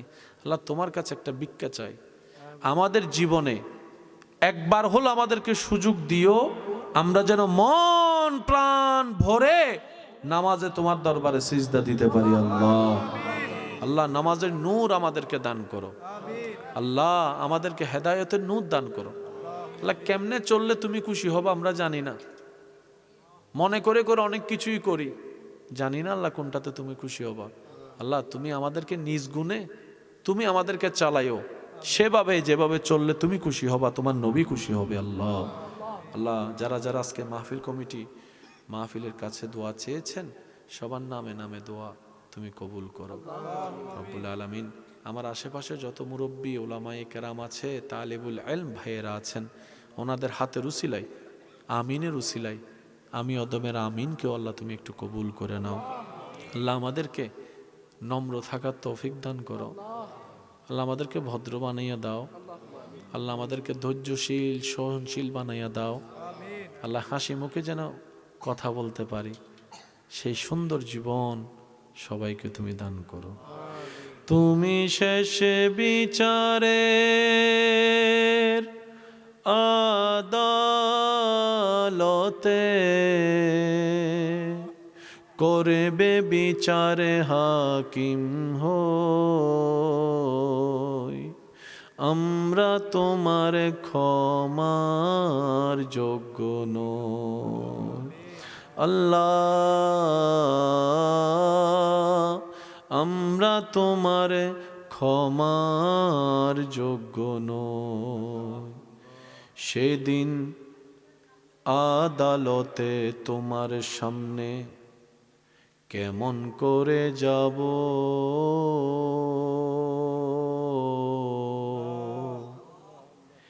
এত পাপের হিসাব আমি কেমন করে দেব। সেদিন আদালতে তোমার সামনে কেমন করে যাব,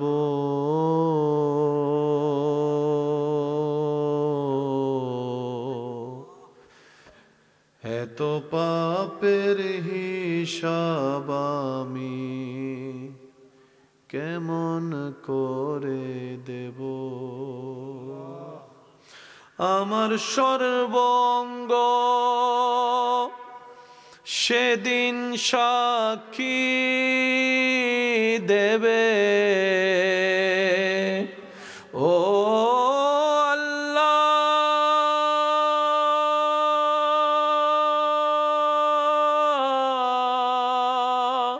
ও আল্লাহ, আমার সর্বঙ্গ সেদিন সাক্ষী দেবে, কেমনে আমি মিথ্যা কই, আমরা তোমার ক্ষমার যোগ্য নই। আল্লাহ, সকলের হাজিরি কবুল করো। আল্লাহ পাক আমাদের সবাইকে অন্তরকে নূর দ্বারা মুনাব্বর করে দাও। আমিন আমিন আমিন। বিহক্কে লা ইলাহা ইল্লাল্লাহু মুহাম্মাদুর রাসূলুল্লাহ সাল্লাল্লাহু আলাইহি ওয়াসাল্লাম।